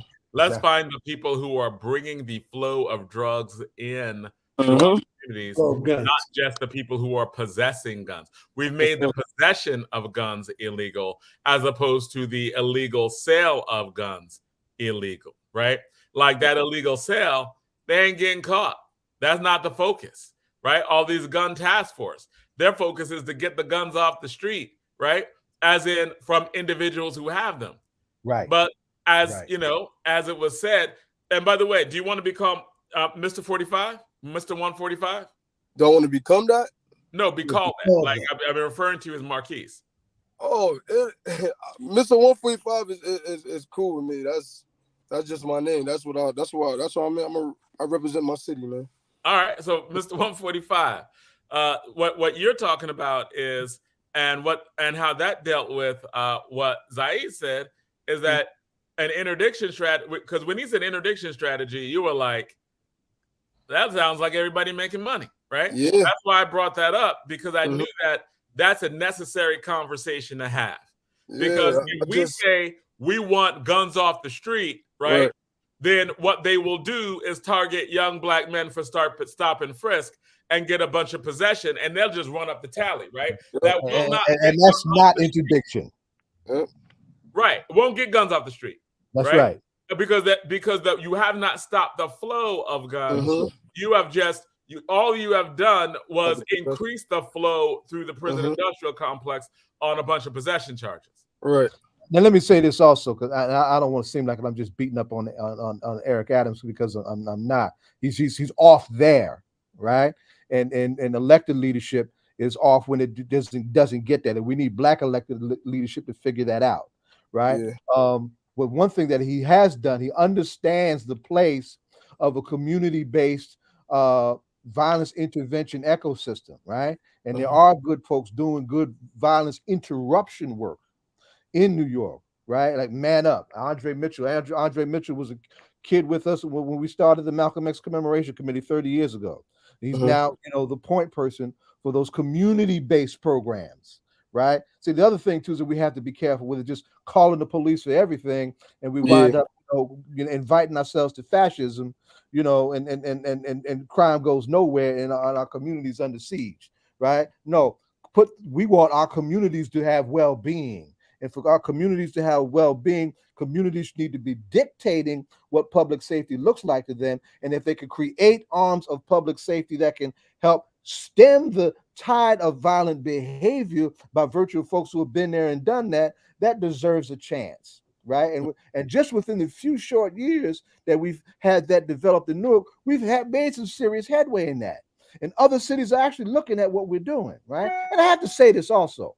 For the degree that it's working, one of the key pieces that had to happen first was to do some house cleaning, some real legally mandated reforms of the Newark Police Department. Newark is under a federal consent decree, right? Because we raised hell over their corruption, right? Their terrorism, right? And that brought the feds in, and there's been a number of reforms that has altered and improved a lot of their behavior. Now, it's not all the way there. Carl Dorsey, the Rodwell Spivey brothers, all victimized by the so-called jump out boys.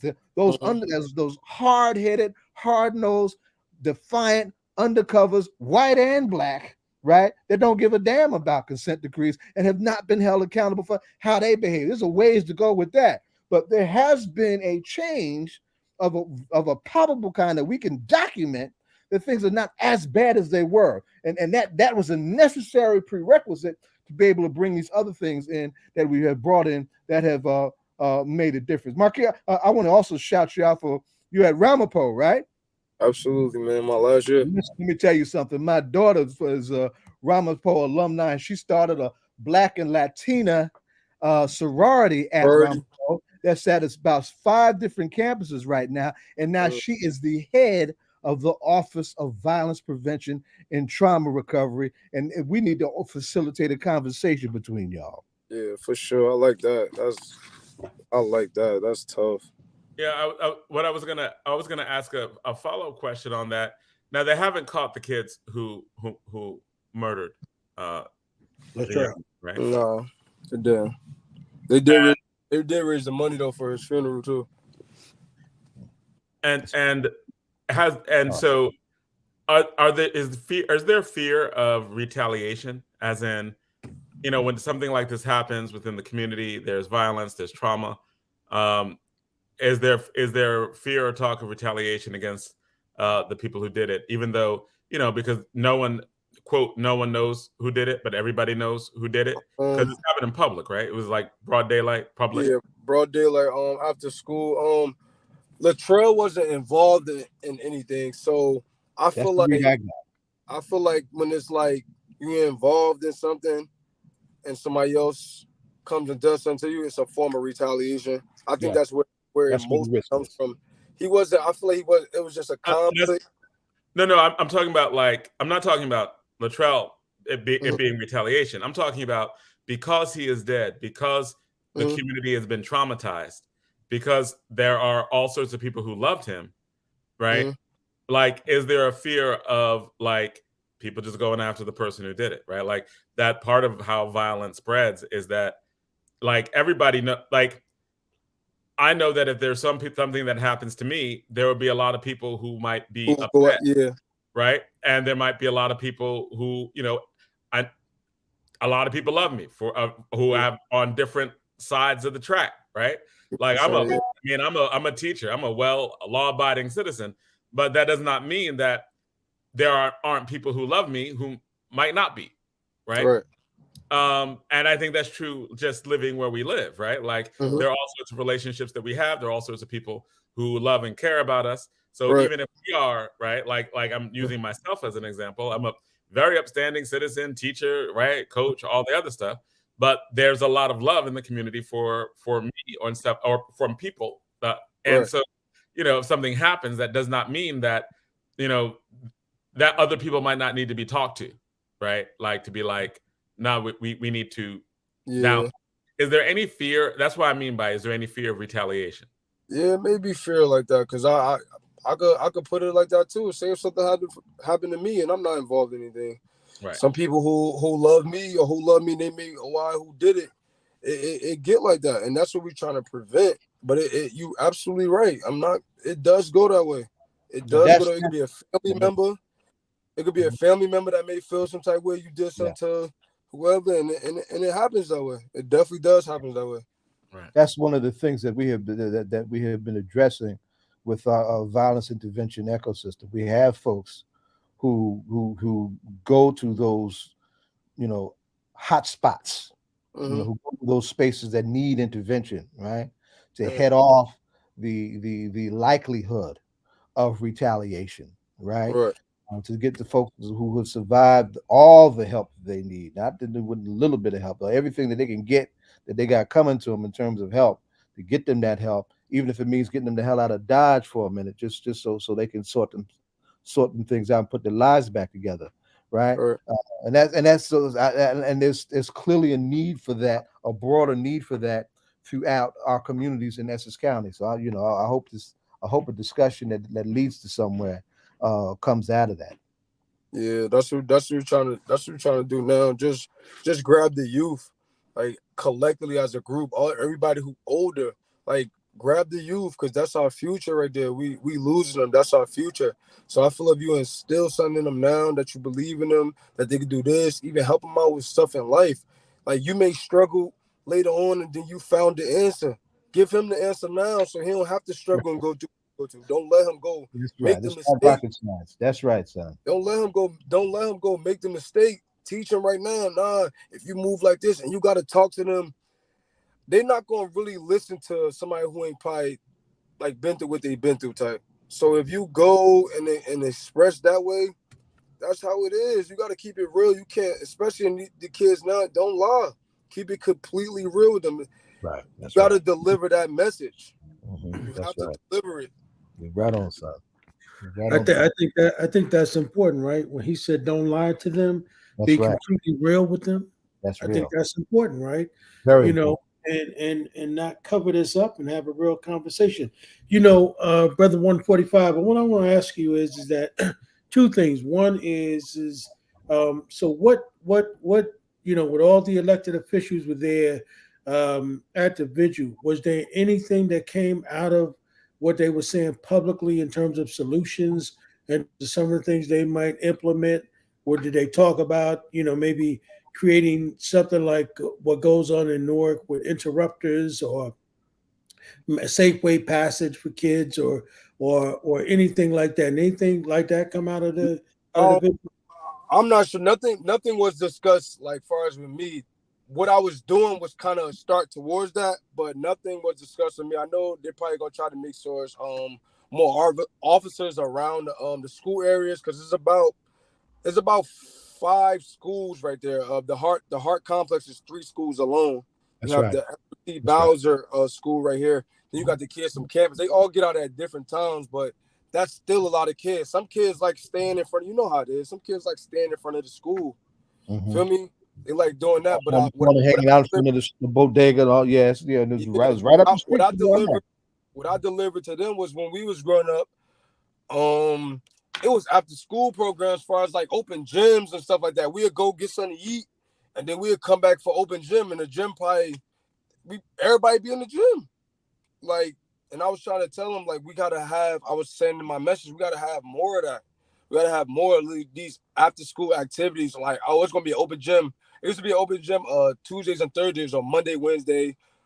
It'd be like Monday to Thursday, something like that. No Friday or something like that. They used to switch it up, but it was always something to do. They don't got nothing to do. Nothing at all. Yeah. I ran a freedom school for years. Yeah. In Central Jersey, and they do make a difference in those kids' lives. Absolutely. Right. And wow, I find that hard to believe that East Orange doesn't have that. You know what I mean? Wait, can I not to cut you off? Not to cut you off. I'm sorry, it just floated in my head. And I was telling them too. If the mayor and whoever the city is going to do this, y'all can't mess it up. What I mean by mess it up is we're gonna put these there for these couple days, because I knew they probably had it like at Cicely Tyson, probably like a Wednesday or something like that. I seen it, but I'm saying back when I was growing up, you feel me? They was always there. Feel me? But like I told them yesterday, if they're gonna put these essentials here for y'all can't mess this up, because what they're gonna do is shut it down, because they're trying to prevent this. Oh, this happened in the gym. Now we opened this. This kid brought something to the gym. He ain't like how he was talking to him in the gym. He came out, boom. It happened just like that. So I don't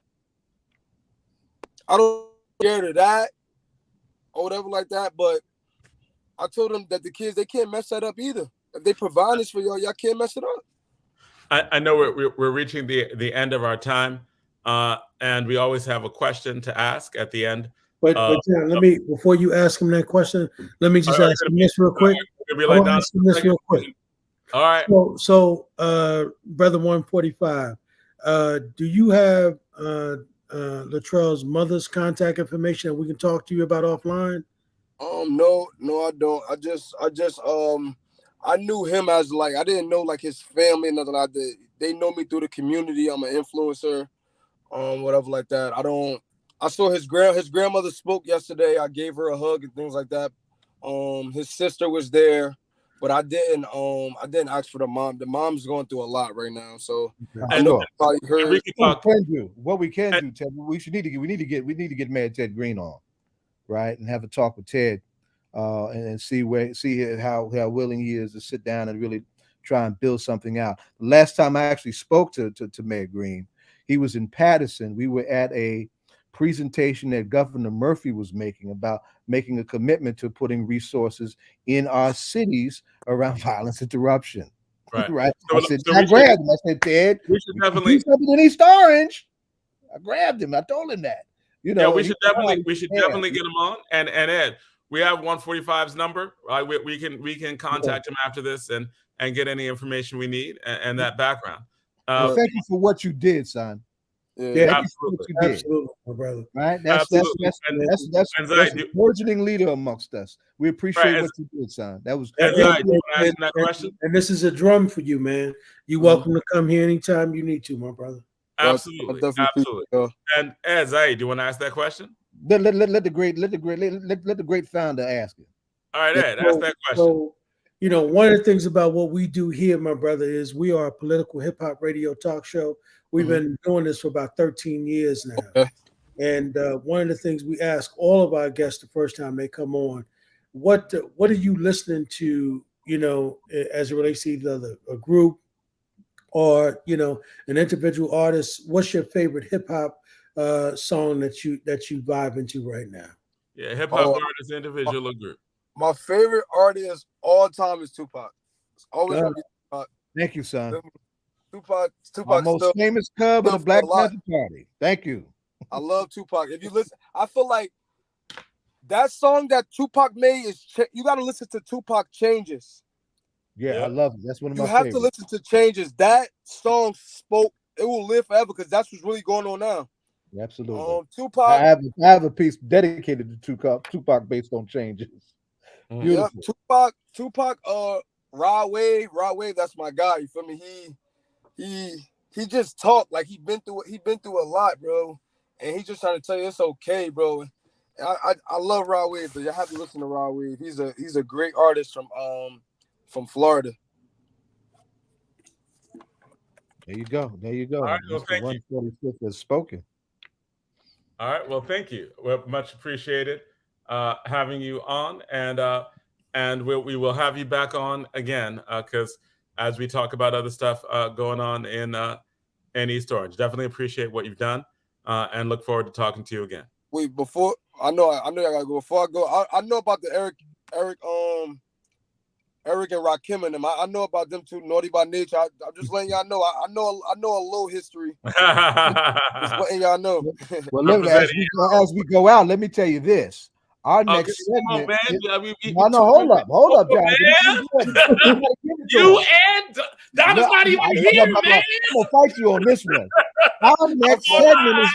Our next segment is about Tupac's stepfather. Okay. Oh yeah, hit me. Tap me in. Right? You should know about that. All right. Tap me in. Let's go. We got it. We got you, son. All right. Well, we'll talk to you, and we'll all right, get back on. Thank you. All right. Zion, you're like, wait. We miss you, Donna. We love you too. Donna Williams is not with us tonight because of a loss in her family, the loss of her mother-in-law. We send our supreme condolences to both sides of the family. And Donna is Donna K. Williams in her own right. She doesn't need any of us to be Donna for her. That's right. All right. Well, we have our next guest coming on, and Zion, you can do the wonderful introductions. We already started with the introduction in terms of the segue in from hip hop, and take it away, brother. Yeah, let him. There he's in. Okay, there's Jomo. Okay, and in right behind him is going to be Nkechi Taifa. Right. Today there was a press conference.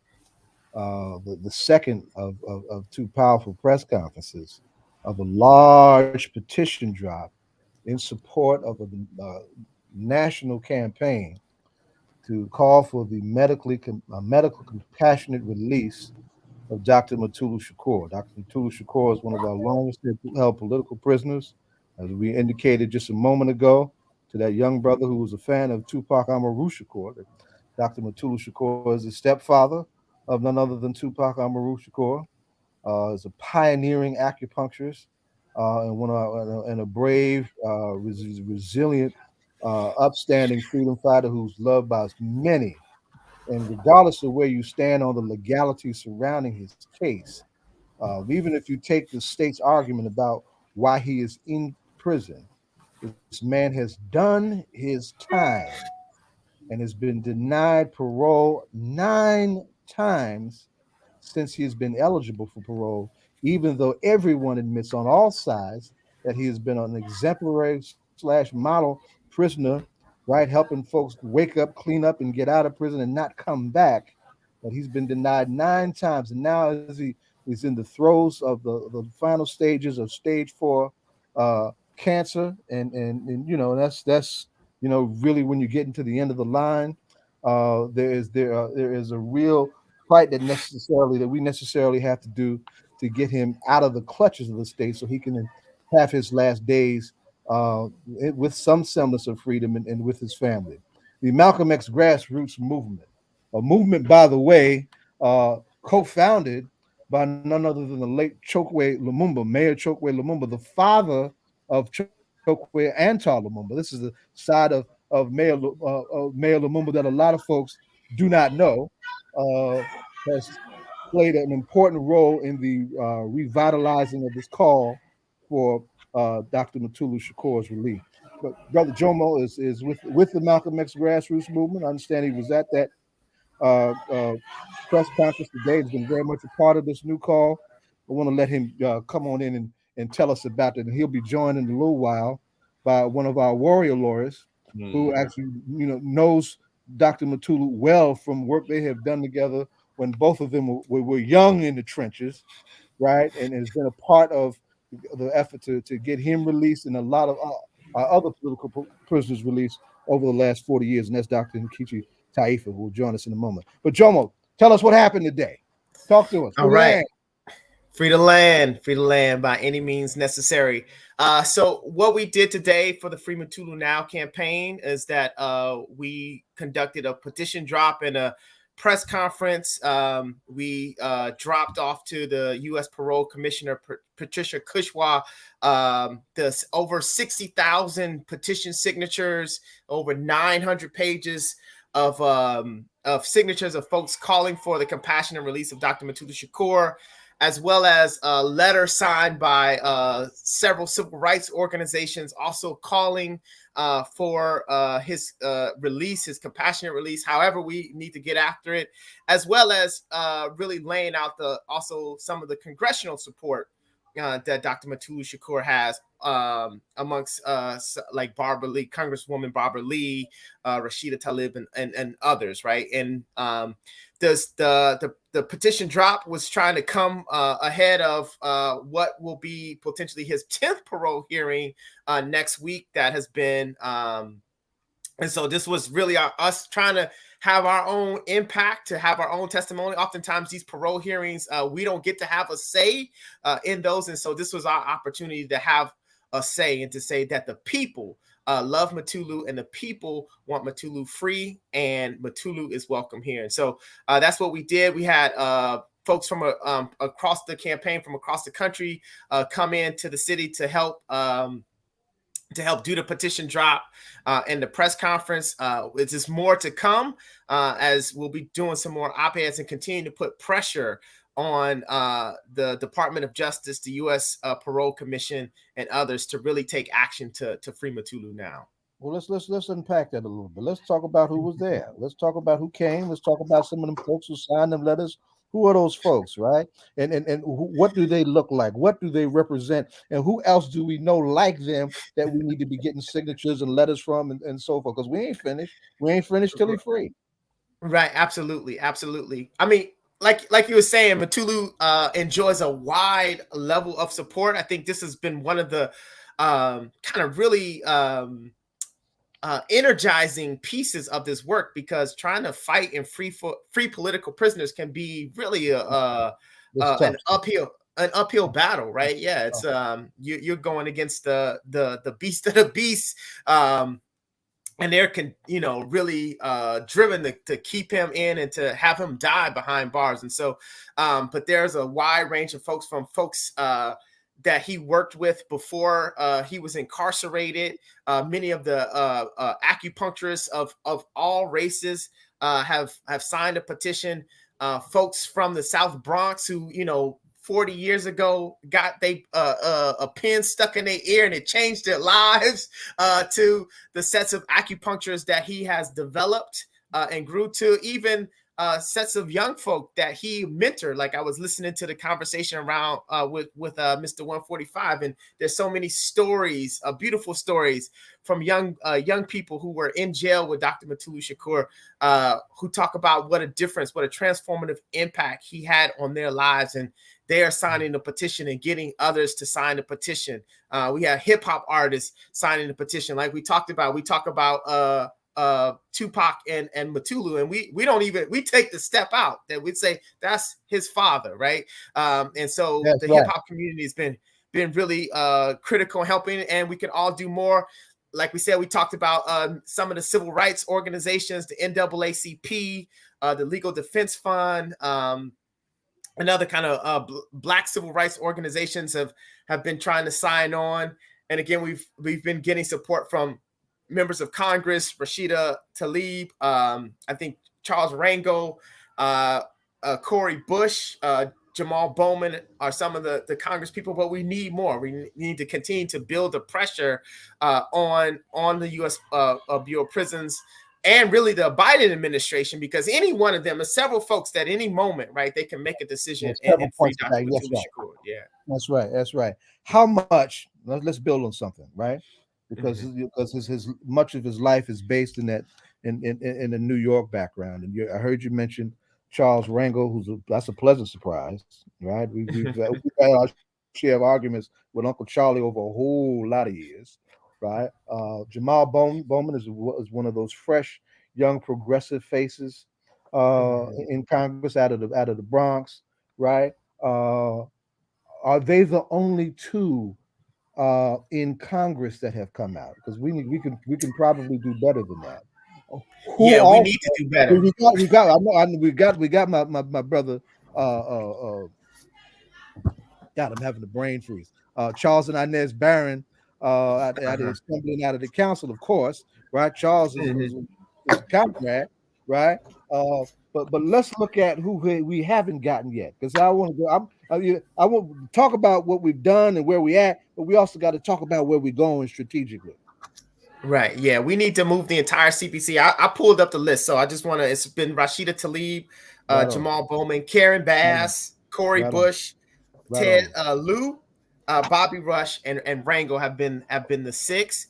And we need more, right? There's over 535 members in Congress, and we don't even actually have I would say a significant portion of even what we would contend is a progressive portion of the Congress, the Congressional Black Caucus, the Progressive Caucus, the Hispanic Caucus. So there is a lot more work that needs to be done to really try to move Congress to really put pressure again on the Bureau of Prisons. They can investigate, ask questions. Again, part of the challenge with the case with Mutulu is that he's been convicted under this old law statute that has got him in some political limo where everyone is advocating responsibility for freeing him.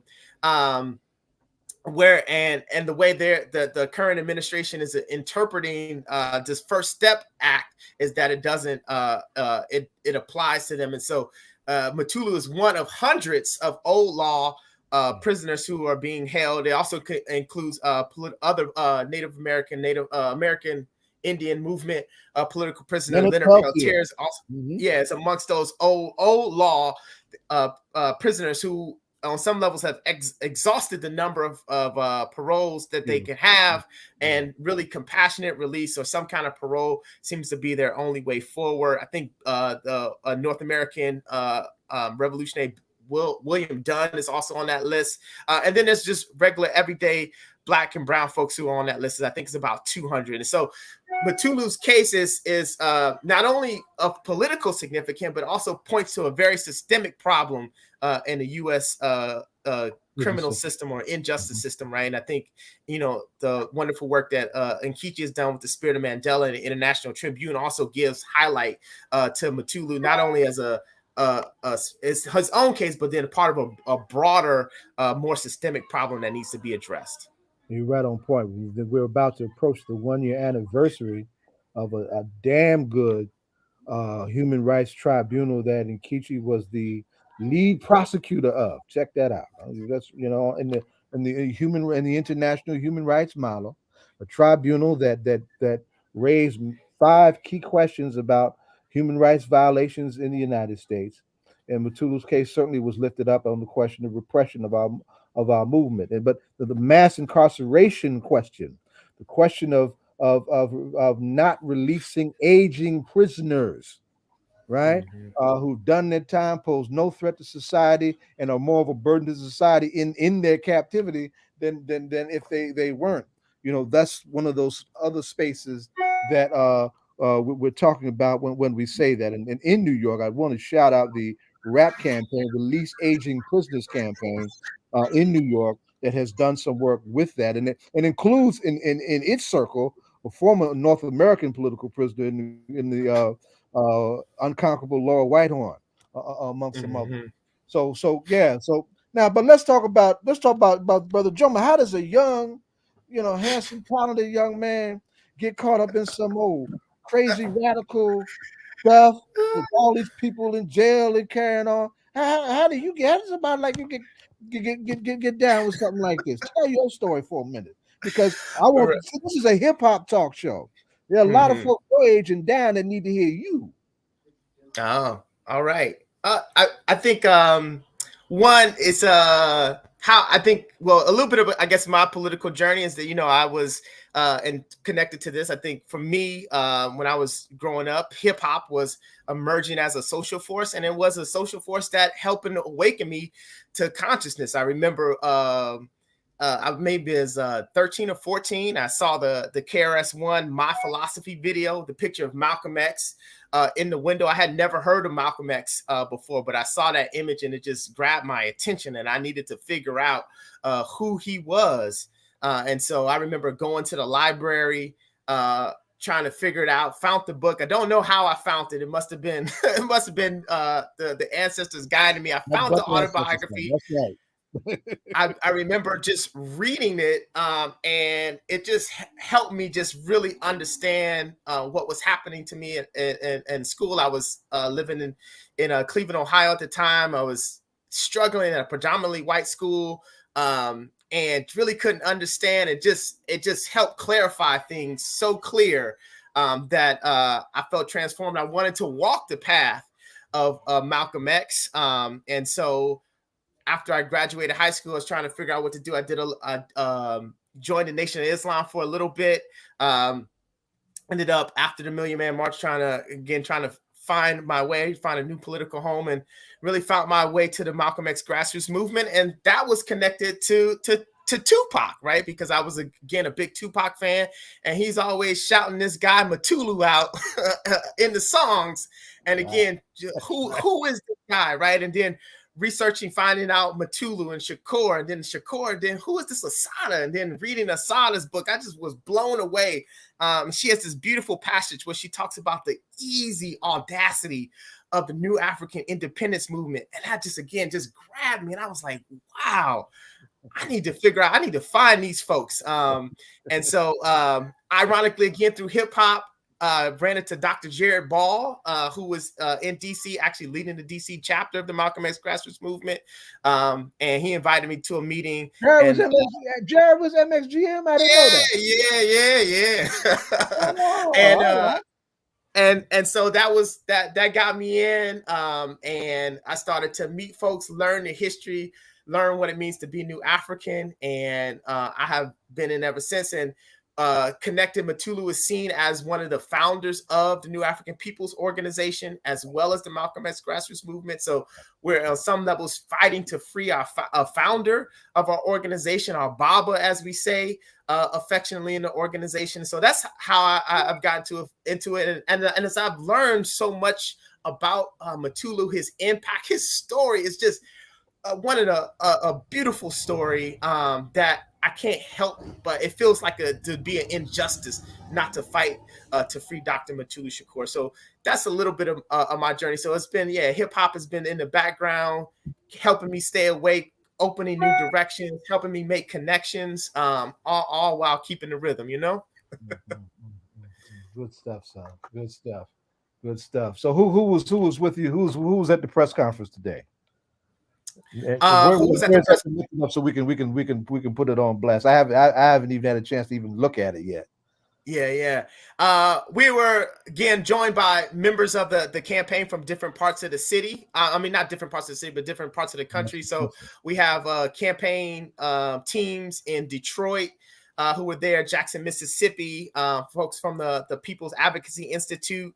That's our sister. Dr. Kakoya Patterson and Banadair, the Black Association, Black Acupuncture Association of North America. I hope I got that right. I Messed it up. You in the ballpark. You close enough. He gonna call me and let me know. He was out, as well as we had support from Howard law students who are going to be doing some follow-up work, sending some more letters to senators, and then we just had some really folks who just saw what we were up to and just kind of just showed up, and so that was some who were there at the press conference. Yeah. And where did the press conference take place at? We took place at the Department of Justice. So we were out there because, again, at the end of the day, there's so many folks who can freedom. But at the end of the day, the Department of Justice has the ability to make something happen. And that's where we wanted to, again, deliver this message, deliver these petitions, and let them know that we want to free Mutulu now. Department of Justice in Washington, D.C.? Yeah, absolutely. In Washington, D.C., yeah. And I guess that's important for folks who don't know. Mutulu's held in federal prison, which also, again, is part of the struggle to try to get him free. I think we've seen so much success with freeing other political prisoners who've been kind of held by the state, except for Mumia, the Pennsylvania is and where's he in prison? Right. Yeah. Where's he for Mumia on October 19th, and I'm hoping I can have somebody on next week to talk about that. In fact, we got a bus coming out of Newark going down to Philadelphia for Mumia on the 19th. And Zaid, what federal prison in? What federal prison is Mutulu in? He's being held in a medical facility in Kentucky.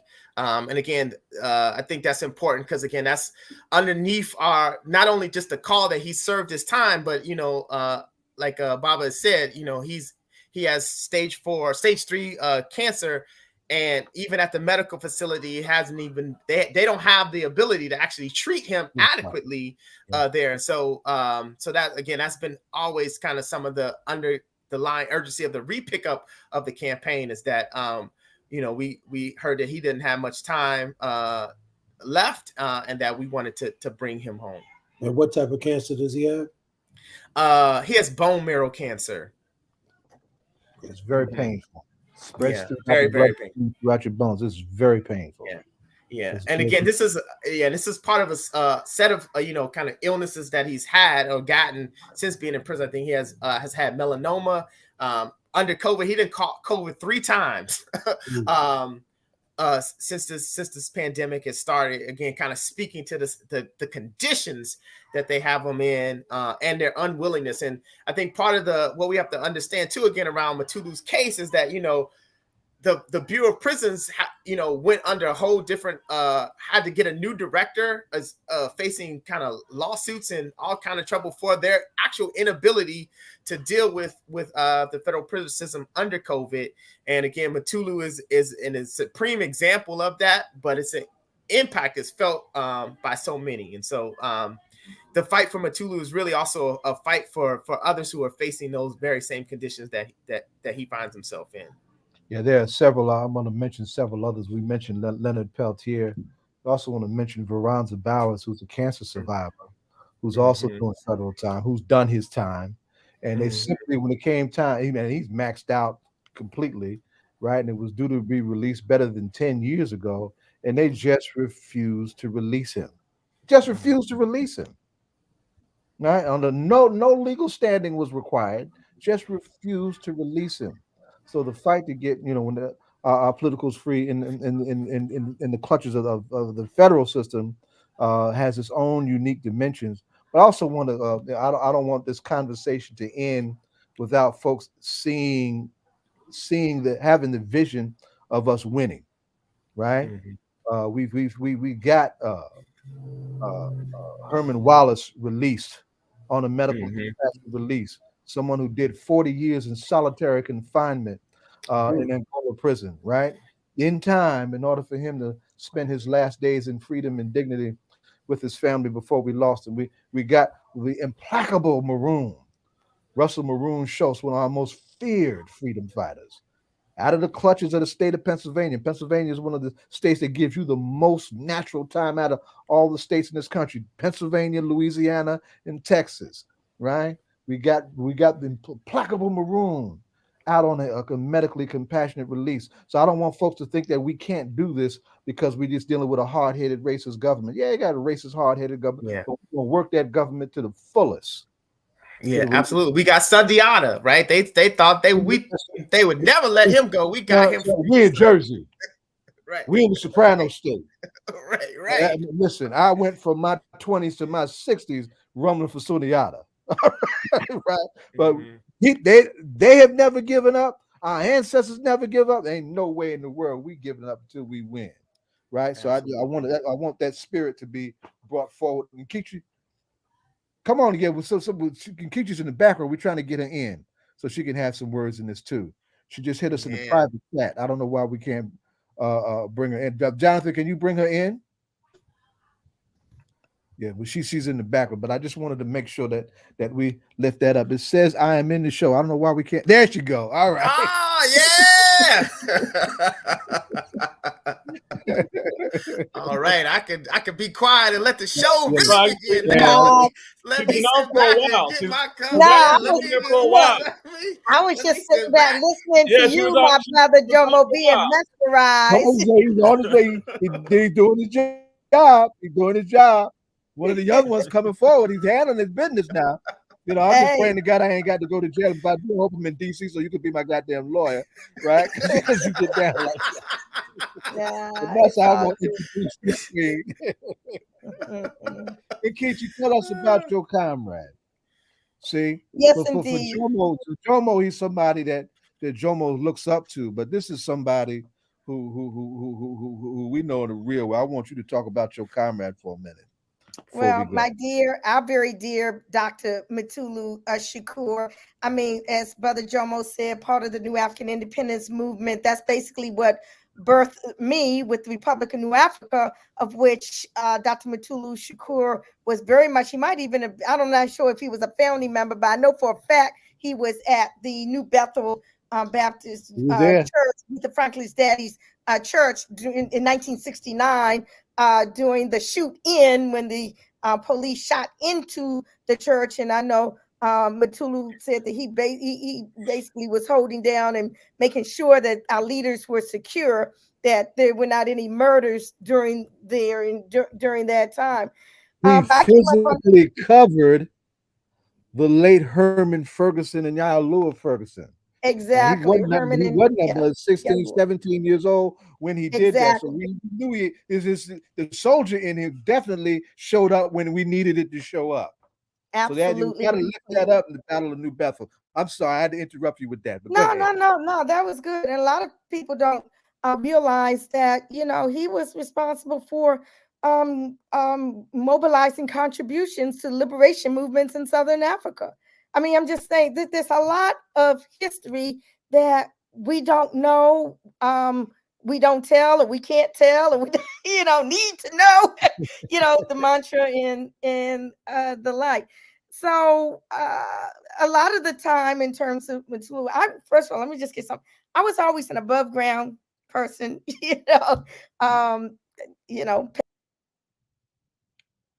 things along those lines. But there were other parts of the movement. She was just getting in it too. Let her come back in, but I understand she was going. One of the things I wanted to lift up as she was there. You go. I don't know what happened. I don't know what happened, Nkechi. You're there. We got you. Go ahead. Okay. See, I'm sorry. I'm out of town. I'm on vacation. I'm in a hotel room. So, and that's why I wasn't at the press conference today. The second delivery of petitions to the Justice Department on behalf of Dr. Mutulu Shakur. I'm not quite sure if folk know that just yesterday, President Biden issued pardons for all persons who were convicted of cannabis, marijuana possession offenses. And I say that because Biden can issue a pardon to Dr. Mutulu Shakur. Biden can issue a pardon to Leonard Peltier. He can issue a pardon to Veronta Bowers. He can issue a pardon to anybody who's in the federal system. Unfortunately, Imam Jamil Al-Lamin and Mumia Abu-Jamal in the state system, not the federal system, but anyone in the federal system, he can issue a pardon to simply by the stroke of his pen. We know he can do it. He doesn't have to wait until after the elections. He did it for marijuana, people convicted of marijuana offenses. I just want to make sure that the audience knows this, Brother Zaid. I have personal information and knowledge that they hear us. The Department of Justice hears us. The Office of the Pardon Attorney hears us. The White House hears us. I have personal knowledge of that. So the fact that there was another press conference today and a delivery of petitions today is very, very pertinent because we must keep the pressure up. They hear us. They have told us that they hear us. Okay. I don't want to say, too much more about that, but we need to make sure that our voices continue to be heard. So again, we are working on all different fronts. We're working on the parole front. He has a parole hearing coming up. I think it's October 10th or 12th or 16th, something along those lines. That parole hearing did not just drop out of the sky. We know that Judge Haight, that's H-A-I-G-H-T, though it sounds like H-A-T-E, but Judge Haight, who was the original judge in the case, we know that he denied Dr.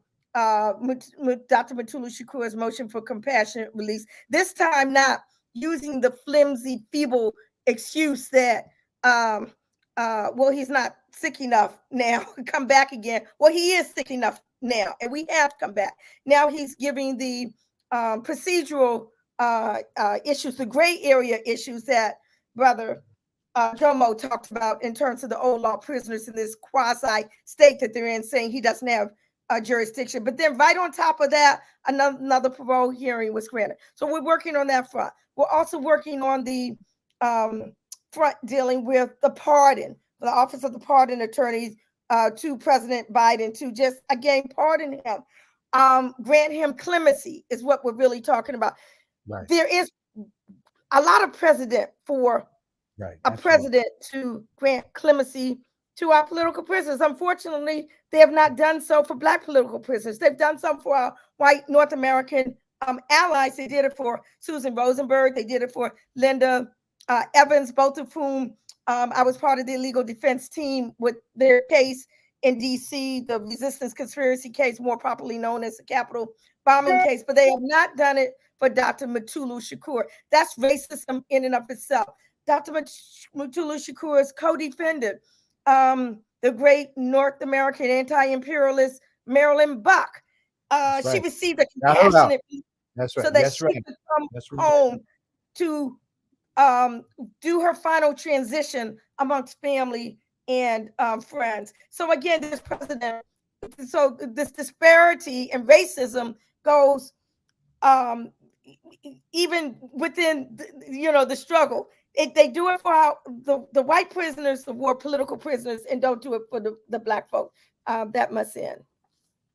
Yeah, and the thing that just really boggles my mind, and we've all been through this and been in the trenches in this for decades, some of us, right, is that we're talking about a medically compassionate release for a doctor. He's a doctor.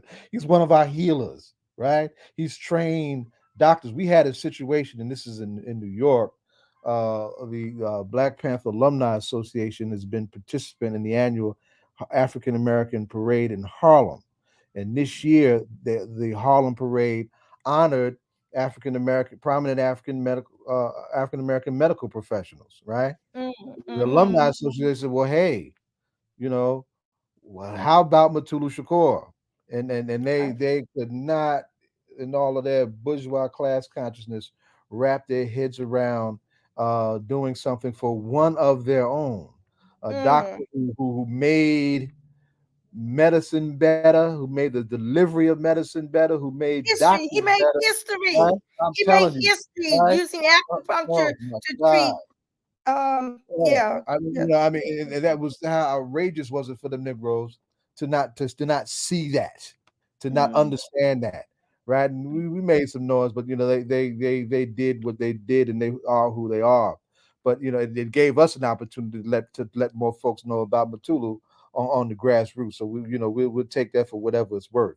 But it just boggles my mind that this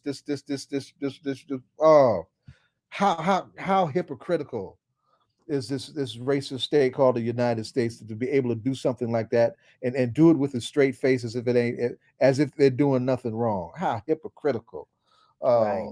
Yeah. So let's having said that, as we wind down, let's talk about some of our practical spaces to go next. Right. We just did this drop today. Right. We've got some folks that we have been able to secure to come out for Mutulu. What are some of the practical spaces that y'all think we should be going to next? I mean, I have my own thoughts, but I want folks to hear from y'all. So I just want to say, I think we need to keep the momentum up and keep the momentum going. I know there's a color of change. I think it is one of those online petitions as well to keep that struggle up. I don't know if there are phone calls into Department of Justice. If not, we need to do that. We need to just consistently keep his name out there, keep it elevated. What you all are doing with this show, All Politics Are Local, is very important and pertinent, as well. We need to keep the pressure up. Mm-hmm. Power concedes nothing without a demand. Frederick Douglass said it never did and never will. We need to just keep up that demand. We need to, keep it up. Jomo, what say you, son? What do you think our next should be that we haven't touched on yet? I don't think we try to touch everything. I think we need to organize anyone and everyone who believes in justice, who believes in healing. There's probably even a set of folks that we need to continue to organize, even kind of as we understand some of the issues that are happening with our young folk. Again, part of what I feel like is happens when we don't be able to register is what has been the cost of Dr. Mutulu Shakur's absence in our communities, and what has that wrought? And I think that those are sets of folks to continue to be organized. And as we've been realizing that only the people will free Dr. Mutulu Shakur, so we have to continue to organize. And that ain't nothing new, but we can do it in new ways. So we do want to encourage folks to, again, reach out to the congressional reps. If I listed one of those 6 and that wasn't your rep, you should send them an email. We can, if you go to the Linktree /Free Mutulu now, we have letters that people can use to send emails to the congressional reps to encourage them to look in to Dr. Mutulu's case and to encourage the U.S. Parole Commission to do that. I think folks should go to the U.S. Parole Commission site and send them an email. Let them know that you signed a petition or that you want to sign a petition, and encourage them to free Dr. Mutulu Shakur, to grant him medical release. I think is right. Like, I think what feels really important is for them to know that we're watching, that we care, and that we want to bring Mutulu home. Go ahead. Go ahead. I'm sorry. Say that again. There are multiple fronts that we're working with. I really, honestly feel that they're trying to figure out which jurisdiction is going to do this. Whether it's going to be the White House through a pardon, through the Office of the Pardon Attorney, whether it's through the Department of Justice and this whole thing dealing with the old law of prisoners and compassionate release. Whether it's going to be through parole and just how they feel they're going to effectuate that. I think that they're trying to determine the best course. So I think we need to hit each and one of those areas. And I'm sorry, Biden just threw a thing with us with this granting of pardons for the abuses from the cannabis, from the marijuana era, that people are languishing in prison under marijuana convictions. Yeah, people are making big money off of marijuana. Well, people are languishing in prison as a result of the COINTELPRO, the FBI's secret illegal campaign to disrupt and destroy the movement. We need to rectify the abuses from that era. One way of doing that is to free Dr. Mutulu Shakur, to grant him a clemency or a pardon, like he's doing for the marijuana people convicted of those offenses. I have a question for you, Go ahead, Nkechi, and that is, when you talked about there should be a program of release, based on COINTELPRO and based on the abuses from COINTELPRO. I mean, because that created political prisoners, right? Like almost definitionally, they were political prisoners based on being a part of and swept up in COINTELPRO, which was actual political repression. Absolutely. Do people need to be re-educated on that? Like, there are a lot of people who don't have no idea what COINTELPRO is. Yeah, absolutely. And just during the Congressional Black Caucus weekend, Congressman Bobby Rush held a right on. You got it. Held a forum on the COINTELPRO. A lot of people got a little bit re-educated when Judas and the Black Messiah came out. A lot of people criticize these Hollywood movies, but I welcome them because even though they're not always 100% accurate and stuff like that, it leads people to look behind the scenes and find out more information. So that movie did more to educate a new generation about COINTELPRO than anything. So one other thing I want to say real quickly, because I know we're at time, there are a lot of these issues are interconnected. A lot of people don't realize that the Japanese American reparations bill called for a pardon for all those who resisted detention camp internment, during the Japanese American reparations. So when we call for reparations, we call for, again, a pardon for all of those who were part of the swept up under what we call the war of COINTELPRO. But I just want to say one last thing. With the marijuana offenses, we have been calling ever since the beginning of this administration for pardons for categories of prisoners. Cannabis and marijuana prisoners are one, but we also have been calling for those who were swept up under the COINTELPRO as a category of people, the old law prisoners that Jomo talked about, those whose sentences came before the elimination of parole, but can't get parole and can't get benefits under the First Step Act in terms of compassion release. They're just sitting in limbo. We say they need to be a pardon for that category of prisoners, not just Mutulu. It includes Veronza Bowers and Leonard Peltier and others. Right on. And you mentioned you lifted up Bobby. I want to lift up his release the COINTELPRO bill, release the COINTELPRO papers bill. Right? He's doing that on his way out. Those blacked out.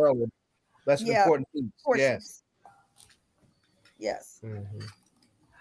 All right. So Jonathan, you want to ask our guest I think we might actually have a little bit of extra time because Rhino's not back there yet, right? So we always have a little bit of extra time, and I always love, I absolutely love whenever we have you on Nkechi Taifa, and like you have been doing such incredible work for so many years, and I'm always just honored just to be in your presence. I'm no lie, right? Like no lie, no exaggeration. The work that you have done has just been amazing. Now, as I just dropped something that I did not know, right? You actually knew Dr. Mutulu Shakur and worked with Dr. Mutulu Shakur before all of this. Can you talk to us about those times? Can you talk to us about like what you worked on? Whatever. Like, can you talk to us about that personal relationship? So Mutulu Shakur was really also the architect of the National Task Force on COINTELPRO Litigation and Research. This was years and years ago. Was Dr. Mutulu. I think Payne was part of that. There was just a long time ago.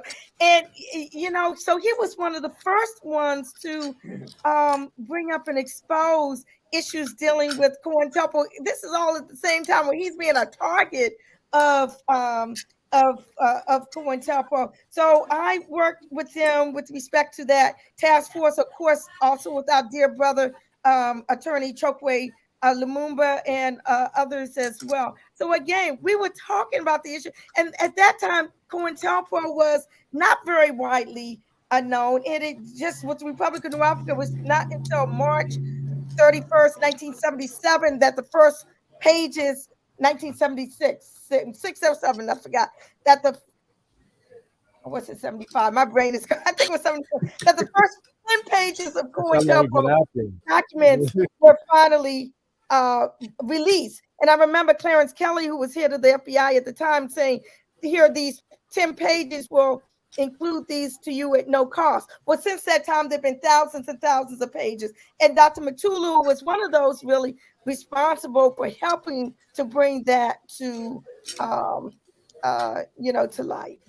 And so it's interesting because I know that like it was during from the legend has it was during the Muhammad Ali Frazier fight that the break-in happened in the FBI office. Pennsylvania break-in. Right. Yeah. That led to the actual acquisition of the papers. How many years? Revelation of the papers. The what? The revelation of the papers. Right. To a small group of people, right, who broke in. But how long did it take for people to actually know? Like you're saying that he was leading. Oh, well, Jonathan, we always knew that there was some type of governmental wrongdoing. We just did not have the proof. We always knew when the RNA 11 went on trial in 1971, they always said that there was some type of governmental misconduct. There was some type of collusion. There was the government lied. They lied and they denied it time after time after time until we had those proofs that Mario Bedelli was in fact a target, that they FBI engaged members of the Ku Klux Klan to see who can engage in acts of violence against RNA once they were in Mississippi, that they brought an informant or a fugitive to the house in Mississippi as a pretext for that August 18th pre-dawn raid on the RNA residents, that they colluded with Black numbers runners in Detroit who were thought to be supporting the Black liberation movement. I mean, there was just so many. They interviewed members of the Klan in Mississippi to see who would want to engage in activities of violence, against the Republican New Africa. So we knew that there was happening. We just did not have the proof. So it wasn't until these documents were released and then we dug deeper and deeper through Mutulu, primarily, dug deeper and deeper until much of it was uncovered. Irony is absolutely incredible. Years later, we would be in this predicament with him under these circumstances, and he was the one helping us. Yeah, and now he, for Jomo, how long has it been? It was 30-something years. 86. Yeah, 36. A victim of the same COINTELPRO that he was trying to expose and uncover and make sure the community knew of.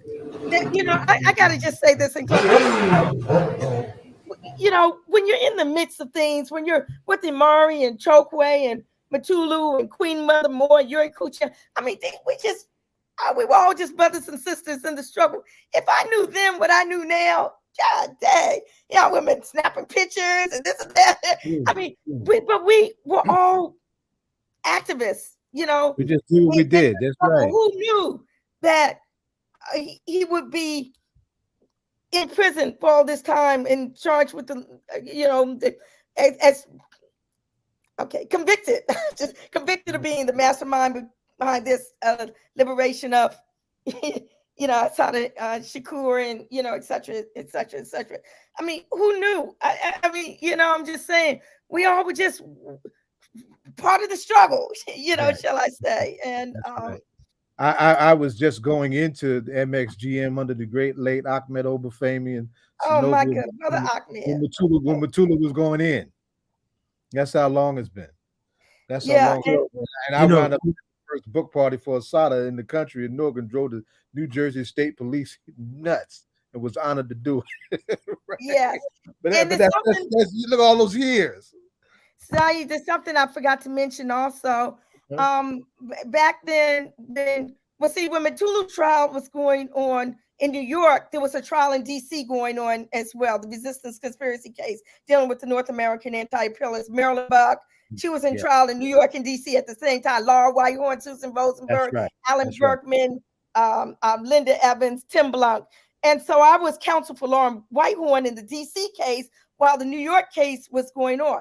But while the New York case was going on, Chokwe asked me to work with him and do research on the prisoner of war brief that we filed on behalf of Mutulu Shakur, charging that he was a prisoner of war and under the Geneva Conventions that in his protocols that he should not be incarcerated. And Judge Haight, it was the same judge, Judge Charles Haight, actually first time in history required the Justice Department, the Department of the Army, the I forgot all these different, about 5 different U.S. agencies. They acknowledged it and they had to respond. Yes. To respond to our POW brief. And I didn't even know about that it was a recorded thing till years later, because Jomo, they ain't had no internet back in those days. No, there wasn't no, but there's a recorded opinion on there. I'm just flipping through and I see my name down, Nkechi Taifa, Minister of Justice, Republic of New Africa, which I was at that particular time on the brief with Chokwe Lumumba, and I think Lennox Hines was amicus. Yes. Anyway, that's there. That's available. That is historical. And actually, we don't talk much about this now because, again, we're trying to bring our brothers and sisters home right now. Maybe that's something. Remember, when you always call it a civil right, these are the human rights dimensions of our struggle. The first time that I want you to understand that. Go ahead.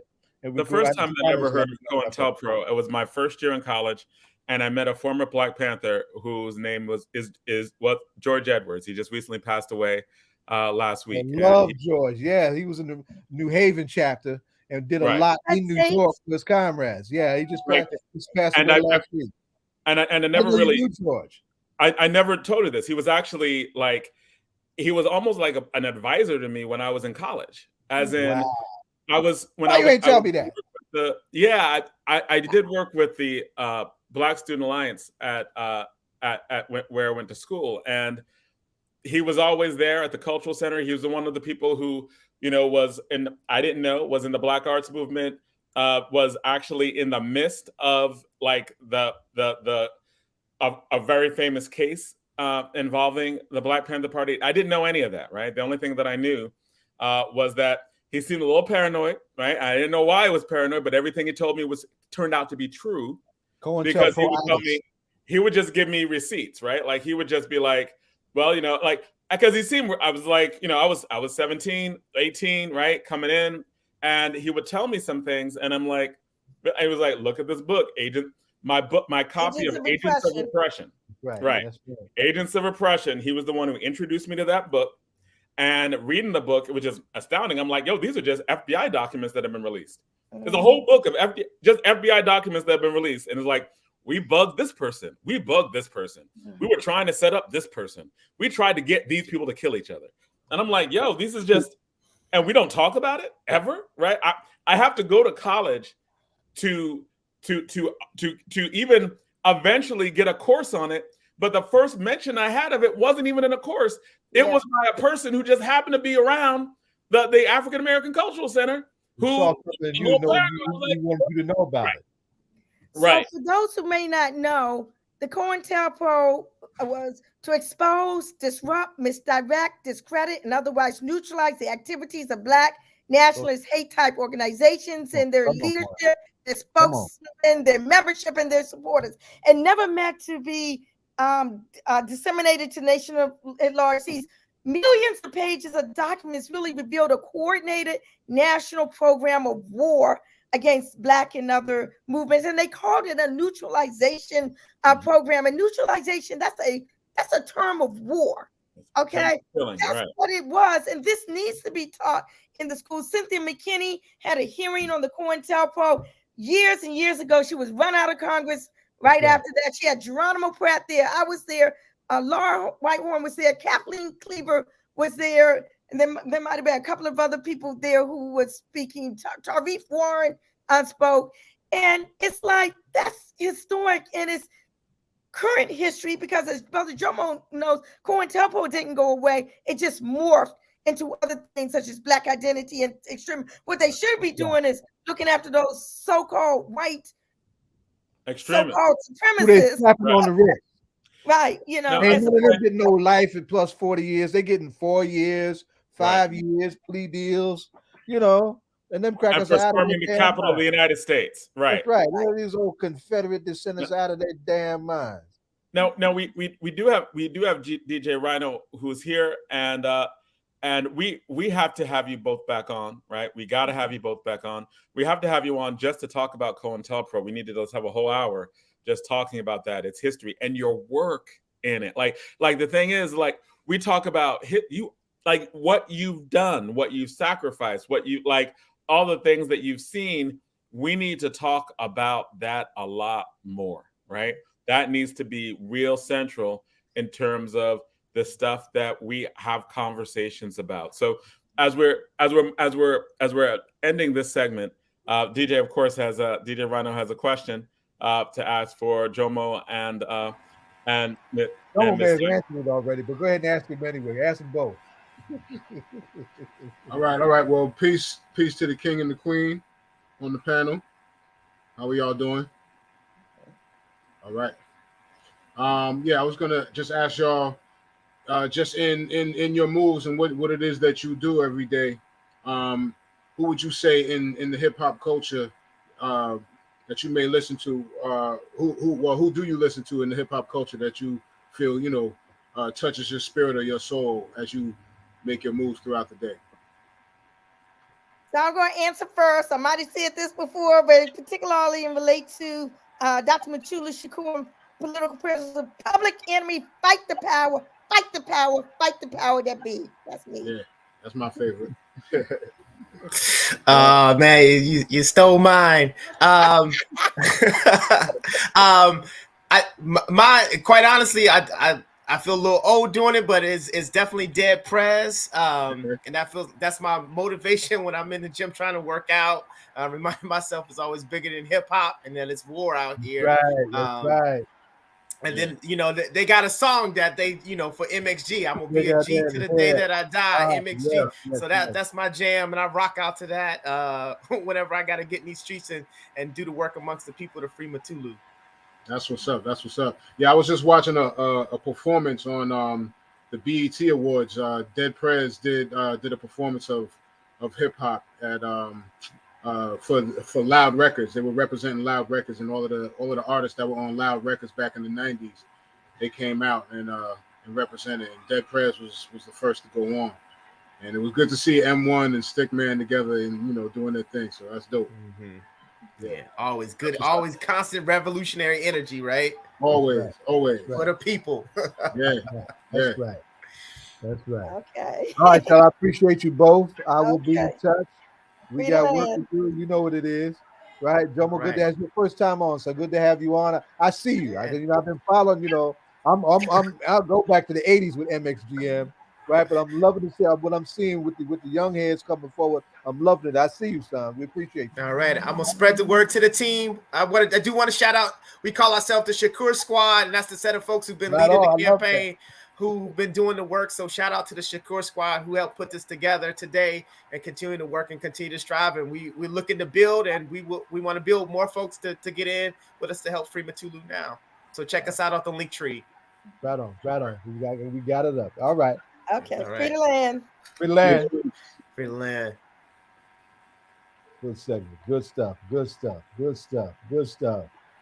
Rhino, ride.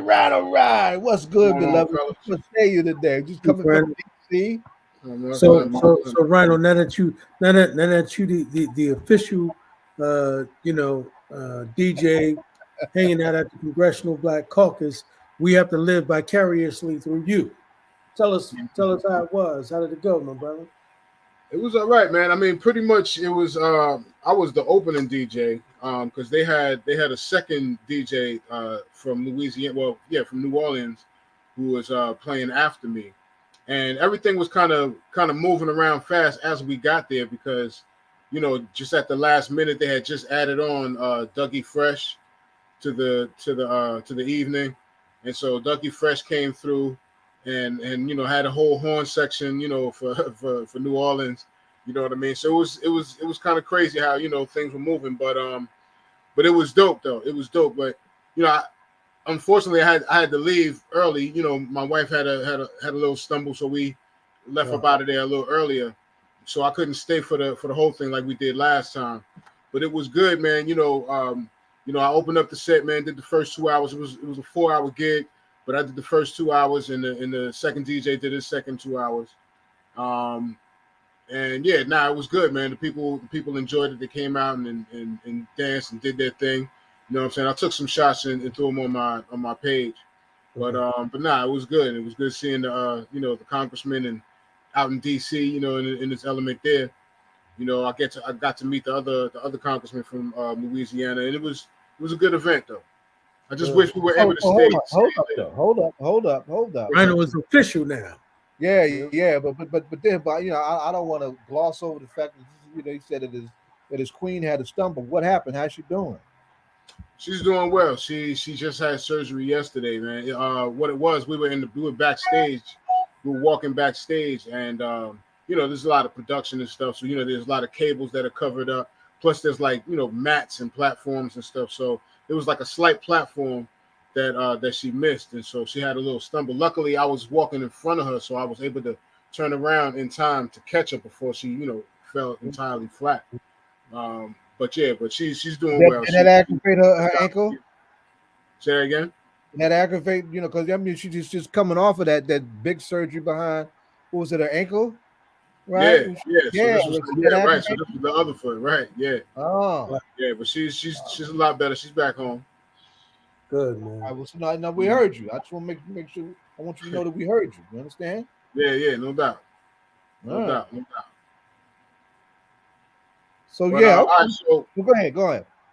So what you see right here on my chest Friday, you know, well, that's today. You know, that's the day we do All Politics Are Local. But you know, I'm also wearing it to represent my man Ice Cube. My man Ice Cube's been going through some struggles and fights with Warner Brothers for the movie Friday, because what he's trying to do is he's trying to create another sequel. You know what I'm saying? He had Friday, he had Next Friday, and then he had Friday After Next. And I know he was trying to at least do one more, like, you know, maybe called Last Friday or something like that. But he's been having issues with Warner Brothers. He's been putting out scripts and showing them scripts, and they constantly been turning it down. And you know, Cube, he's his own man. He's able to go and do his own thing with it. But the only issue is that Warner Brothers owns the title, and he owns the names of the characters and all of that. So it's not like, you know, Cube could just move on and call it, you know, Saturday or something like that. You know, it's still the names of the characters.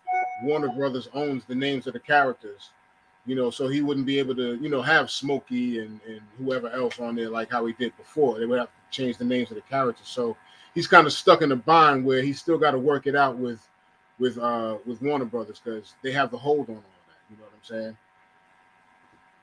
But and you know, it's funny, we were, you know, just last week, a couple of weeks ago, we were just talking about how Sylvia Robinson had hold on Sugar Hill Gang's name, and they had to change their name to Rapper's Delight for a long time. They were doing tours as Rapper's Delight, which was the name of the first single, the big hit single that broke out. And most of us had no idea that they were dealing with all that. Yeah. So and they just recently got, you know, I guess since her passing, they just recently got their name back, you know. But so that's what was going on with Cube with the Friday saga. You know, he's trying to finish it up, and he's trying to do a big finale. And it would be dope if he could, because, you know, this is the young comedian that's out now, DC Young Fly. He's supposed to, you know, they were talking about him playing Chris Tucker's character's son. You know, Chris Tucker played Smokey, and, you know, they're all older now, so they were going to try to get DC Young Fly to play Smokey's son, which is kind of a dope idea, because if anybody who out there knows DC Young Fly, he's got that wacky kind of energy like Chris Tucker had, you know, that physical kind of comedy, you know, just wacky. But and Chris Tucker really was the one who said that was the only way he was going to come back to the cast is if DC Young Fly played his son. So you know, Chris Tucker was really the one that was trying to pull for DC Young Fly to be in the movie. But you know, but yeah, again, you know, it's all up to Warner Brothers and how they're gonna work this out with Cube, because, you know, Cube's trying to do this thing with Friday, because, you know, it's been a huge thing, and, you know, it's like a cult following. You know, he's got a cult following with the Friday movies, man. It's been hilarious. Each one is hilarious. They got funny as they went on, and you know, it would be good to see a Last Friday. You know what I'm saying? Yeah, but that's the lesson you learn with ownership. Yes, right. Yes. Right. You know, and remember, Prince went through all of that with his music. Yeah, exactly. You know, changed his name for a while. The fact that he didn't own that music, you know, and you know, and this is a lesson for all of them guys who, you know, take their scripts and take them to these big these big movie houses like Paramount and so forth. Eddie Murphy went through that quietly, in terms of trying to do his movies and so forth, but he was able to work that out. You see, he's still with Paramount. Right. Right. But Yeah, but so but that's the thing. People got to tell people how they doing, and that's the reason why Tyler Perry don't have that issue, because he own everything that he creates. yeah. So yeah, definitely, man. Good luck to Ice Cube on that, man, because I would Yeah. definitely love to see that work out. Also, there's been a big tour. It's called the New York State of Mind tour. It's a big tour with Wu-Tang and Nas. It started off with Wu-Tang and Nas. It's Yeah, huge. I heard some crazy drama where people were coming at what's the brother who's the actor now, who's a member of Wu-Tang. Oh, Method Man. Method Man, yeah, he did. I saw a video he put out, man, where he basically was saying "fuck all the haters," because they were getting at him for not being on the tour, and he was talking about how you Well, make money. that's the thing. He's on the tour, so he whoever was hating on him, it's whatever, because Method Man ended up showing out. He showed up. I know the first time I saw him show up, I saw clips of a Houston show, the show that they did in Houston, and he came out, and I understand the fans, because I was saying the same thing too. I was like, man, who wants to see Wu-Tang without Method Man? Because that's one of the key guys, you know what I'm saying, to not have Method Man, you know what I'm saying.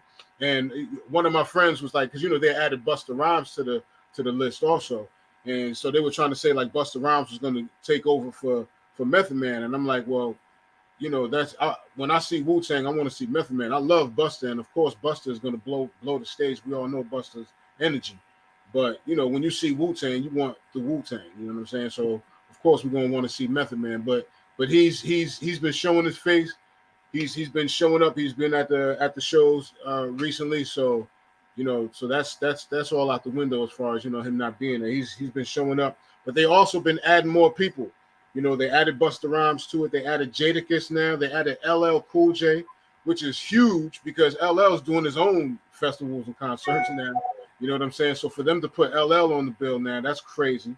They got Mary J. Blige on there too. So it's growing. This thing is growing. They're trying to make it. They're really trying to focus on New York State of mind. So they're pulling all of these artists, man, these huge iconic artists, man, to be down with this tour. And and they did their date here at the theater downtown. The Prudential Center. Prudential. So they did theirs already here. But they're doing their thing, man, and Method Man is definitely a part of it. So, anybody out there who hasn't gotten to see them, make sure you see, check out and see if they're in town, near you, and check them out, because they I've seen some clips, man. They're doing the thing. I missed the date when they came to town when they were here in Newark. I missed that date, but I definitely saw the clips from it, and also other dates from around the country that they've done so far. But yeah, definitely check that out though. That's so big ups to Wu-Tang and Nas for setting off a huge tour that's just growing now. It's crazy. Another thing in the news, hip hop news, is Styles P from the Locks. He's talking about retiring.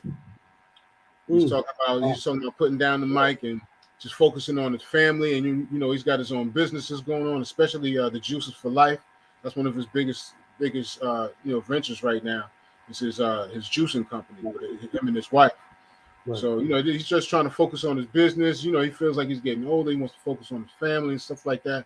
So he's pulling back from his solo career. He's not doing any more Styles P stuff. Now, he says that he's still going to be, anything Locks related, he's going to be down for that. So, if the Locks decide they're going to come together and they're going to put out a project, put out some music, whatever, he said he's still down for that. But as far as doing solo stuff as Styles P, he's going to retire on that and chill.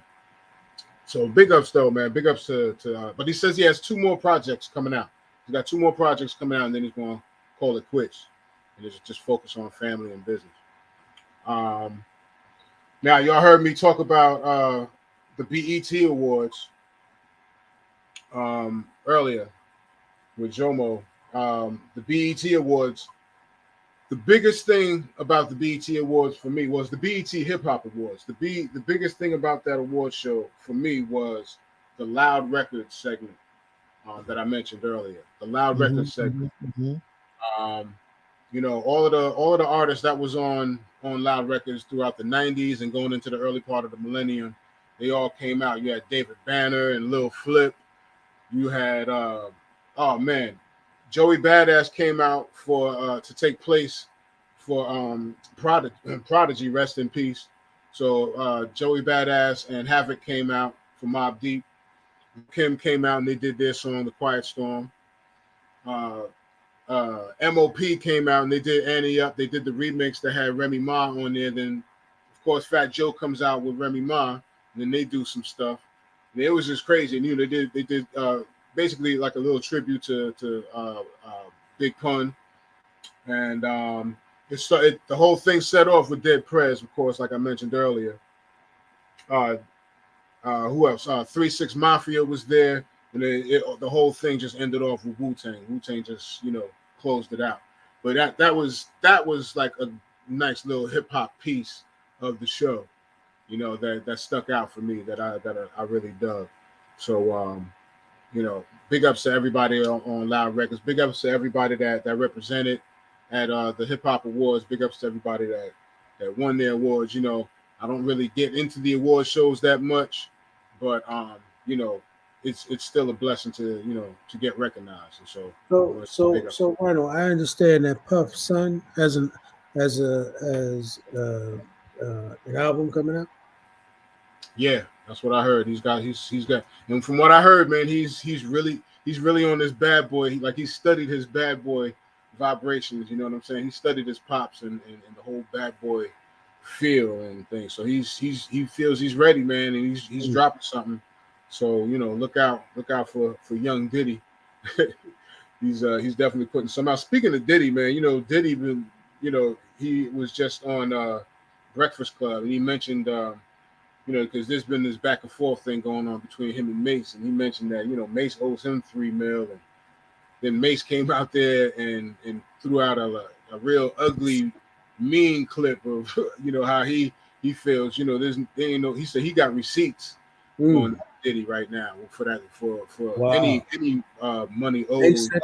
Any what I'm saying, he said he got receipts. So it's getting a little ugly, man. Mace ain't trying to hear Diddy on nothing right now. He's making his own moves right now, and he's his own businessman right now. And he's I guess he feels like he's not up under Diddy anymore. He's not Diddy's kid anymore, and such, so to speak. You know what I'm saying? Like he's not his son no more. So it's like he's Mace is stepping up and stepping out right now. Yeah, I heard that Mace had, Diddy had basically called him a con man. Said when he became a preacher, he had conned the people. In fact, I think he called him a fake preacher. Yeah, they're going at it, man. And then Mace came back and he's talking about all of the people that died under Diddy. You know what I mean? Oh, talking man. About Wow. and Black Rob and all the people that suffered under Diddy and Bad Boy contracts and stuff like that. So wow. yeah, it's getting kind of ugly, Yeah. See, and I'm saying I'm glad we've lived through, the East Coast and West Coast, and they can keep that undercover, because if it gets that dirty, remember, back in the 90s, people were being murdered. Yeah, definitely. So definitely. and the dude who was there, let's keep in mind, Mace was there. Right. Mm-hmm. So Mace knows where all the bodies are buried. That's right. He was babyface all the time. That's right. Yeah. So Mace is kind of like, I dare you. Yeah. Mace does know where the bodies are buried, and remember, he left at the height of his career. Right. Yeah. And we never knew why, except for like he found God. Religion was the thing, but has he ever talked about that beyond like I found God, like why he needed to find God, like why God meant? I mean, there's always been speculation. I mean, I even think I heard him say something before about I'm paraphrasing, but basically things got so crazy at Bad Boy, like they were living it up so high life that things were wild, man. And he had to step back, man, and clean his life up, man. And you know, sometimes it's like that, man. You live in that rock star life. You know, you get caught up in drugs and the women, and you know, you start losing yourself. You know what I mean? And he felt like he had to pull back. You know? One of those situations. Real quick, because I know we a little overtime now. I just want to say this. You know I mentioned earlier in one of our earlier shows, I made a disclaimer about, you know, when I do my segment, I like to speak about the culture and the music and all of that. You know, I don't like to talk about the relationships and the craziness. So I'm not going to speak. I'm bringing it up, but I'm not going to speak on this whole Kanye thing with the White Lives Matter shirts. I just wanted to get into some hip hop about it. Like now we have Black Star, Talib Kweli and Yasin Bey have taken his White Lives Matter shirts and they whited out the V, and now it's White Lives Matter, and it's a whole thing. Wow. You got to go online and see what's going on. But yeah, a lot of people are, of course, you know, very upset with Kanye and his little antics with Candace Owens and all of that with the shirts. Here's the thing, man. Like, what was it about? Like, yeah, man. Here's the thing that I think people just need to stop paying attention to Kanye, because we know he's suffering from mental illness. We know he's bipolar. Like he's diagnosed as bipolar, right? So we know he's suffering from mental illness.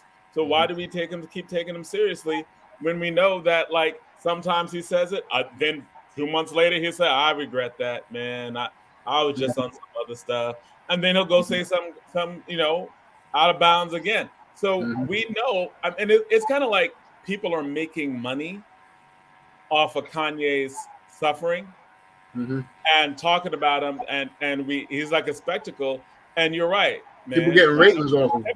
That ain't hip-hop. A reality show without a time slot. Right, yeah. right, exactly, right. And that ain't hip hop. That's Kanye has nothing to do with hip hop. The controversy with Kanye had nothing to do with hip hop. If you want to have a segment on mental health and how people around you just allow you to flounder, how people around you just exploit you and don't care about you and don't get you any type of mental health, you know, help. And yeah, I mean, we could have that conversation, but like, there's nobody in America who doesn't know that Kanye has has struggles with his mental health. Yeah, it's true. Yeah. And no one stopped him yet. Right. But now no, there's nothing you now can that do he's a about it, billionaire, who's going to stop him? He's not. That's what I was thinking. You said what? Now that he's a billionaire, who's going to stop him? Well, it's not about stopping him. It's really about, like, whether he'll get the help on his own. But it is about, like, but that's what we're really talking about, John. We're really talking about him getting the help. Right, but he's not going to get the help. Because people are making money on him, they're not going to do that. No money. But the thing is, I think that, you know, we can't do anything but treat it like a mental health issue, which is ignore him and not, like, follow the debate, right? Like, it's just we're always following the debate. People are talking about him without just saying, if you're talking about Kanye, you need to be talking about mental health and how we shouldn't exploit people with mental health, and just end the conversation there. Like, it's mental health, we need to deal with it, right? And because even in the hip hop with the Aslam Bey, when they're doing all this stuff, like, come on, man, like, nah, like, you can't take it for what it ain't. Right. Like, nobody knows what Kanye really believes in his politics. Kanye don't know what he believes in his politics. We got a lot of people exploiting Kanye because every time you say Kanye, people listen. So it is what it is. But I know you said that we're out of time. You got anything else for us, Rhino? Oh, by the way, Rhino, congratulations on that DJing, man. Oh, the Congressional Black Caucus. Yeah. Thanks. Yeah, definitely. So tomorrow, you know, I'm doing my Twitch thing at 3 p.m. Twitch.tv/RhinoCMZ for the shakeup with CMZ at 3. It's going to be tomorrow at 3 p.m. I'm probably going to go into some dance party stuff or whatever. So check me out tomorrow, 3 p.m. All right. So I want to thank all of our guests. Thank Congressman Donald Payne for coming on in that first hour, for you know, and the co-host of the Payne Report. Thank the young brother 145th and for coming on. And that was good. He was good. I was glad we found him. That was good. Yeah. Yeah, we're very glad he came on, right? And of course Jomo and Nkechi Taifa, like that. I always love whenever we have her on, because like I mean, like she's one of those heroes, She uh, back. who's been there Yeah, and who yeah. just keeps Been enlightening there us. long, yeah, been there longer than I have, and I've been out there a long time. Right, because she's talking about like being down in the target of that Mm-hmm. COINTELPRO, Mm-hmm. finding out, but like before we knew it was COINTELPRO, Right. right? And so much respect to all of the guests that we had. But you heard what she said, John. She said if she had known better, she would have taken more pictures, right? Right, Because she didn't recognize. She said they all were just activists. But now think about their names now, right? right.